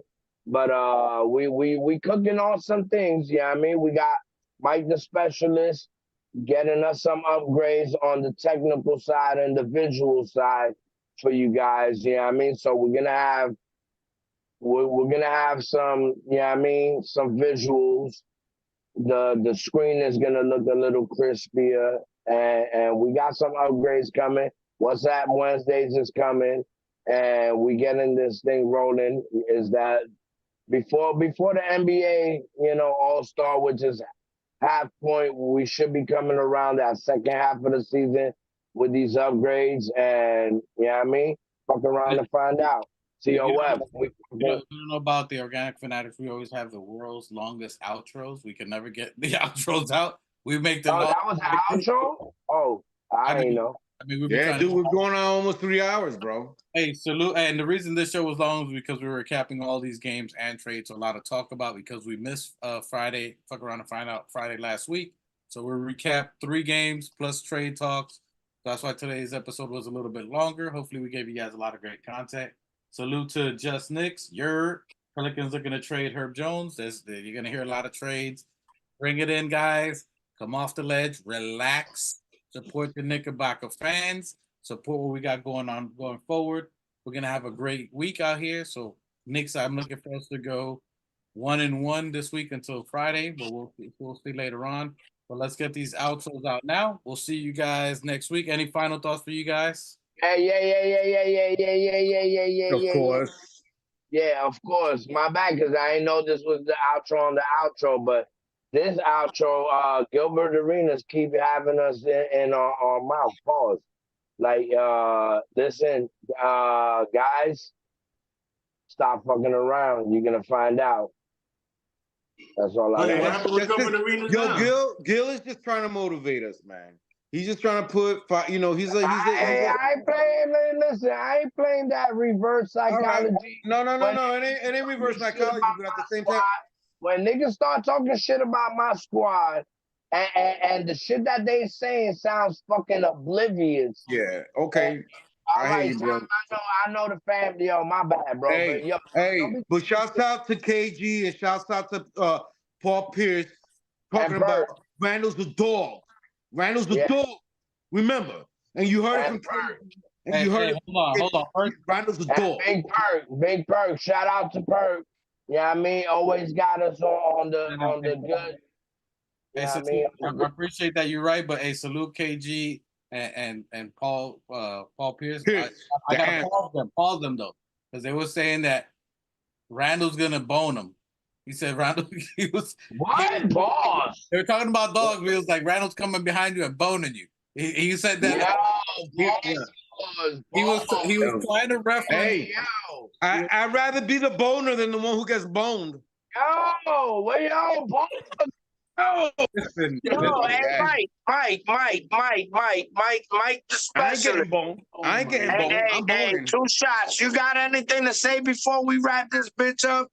Nah, man, y'all on some other shit right now. Y'all salute to the chat, replay gang. We love you. Like, share, subscribe. Hit the noti gang. Get us to 1,000 by the end of this year. You heard? Facts. Hey, hit the thumbs up. We at 250. We ain't as big as the other ones. Let's get a 500. Let's get us up to the 500. We could appreciate y'all support. Yeah, little by little. Let's get it up there. We appreciate y'all. Hey, great game. Let's go Knicks. Got a couple of games. We'll check you guys Friday, 5 p.m. If you haven't seen us, every Friday, 5 p.m. Sundays, 5 p.m. And we'll check you out here. We appreciate y'all. The Organic Fanatics. We out of here. You heard? You're out of here. You're Warning. This video contains super awesome content not suitable for people who don't enjoy super awesomeness. Viewer discretion advised. We're gonna do the remix. That nigga fell asleep. And I salute the new Knicks. Let's get it. Shout out to the new Knicks. The new Knicks, salute my guy. The new Knicks, the organic podcast. Uh-oh. Sounds like it's about to go down in here. Going down. New York City, NYC, Borough.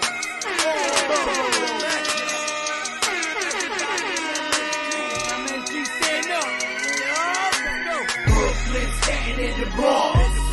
Manhattan, Queens, what you want? We want the Knicks. We want the Knicks.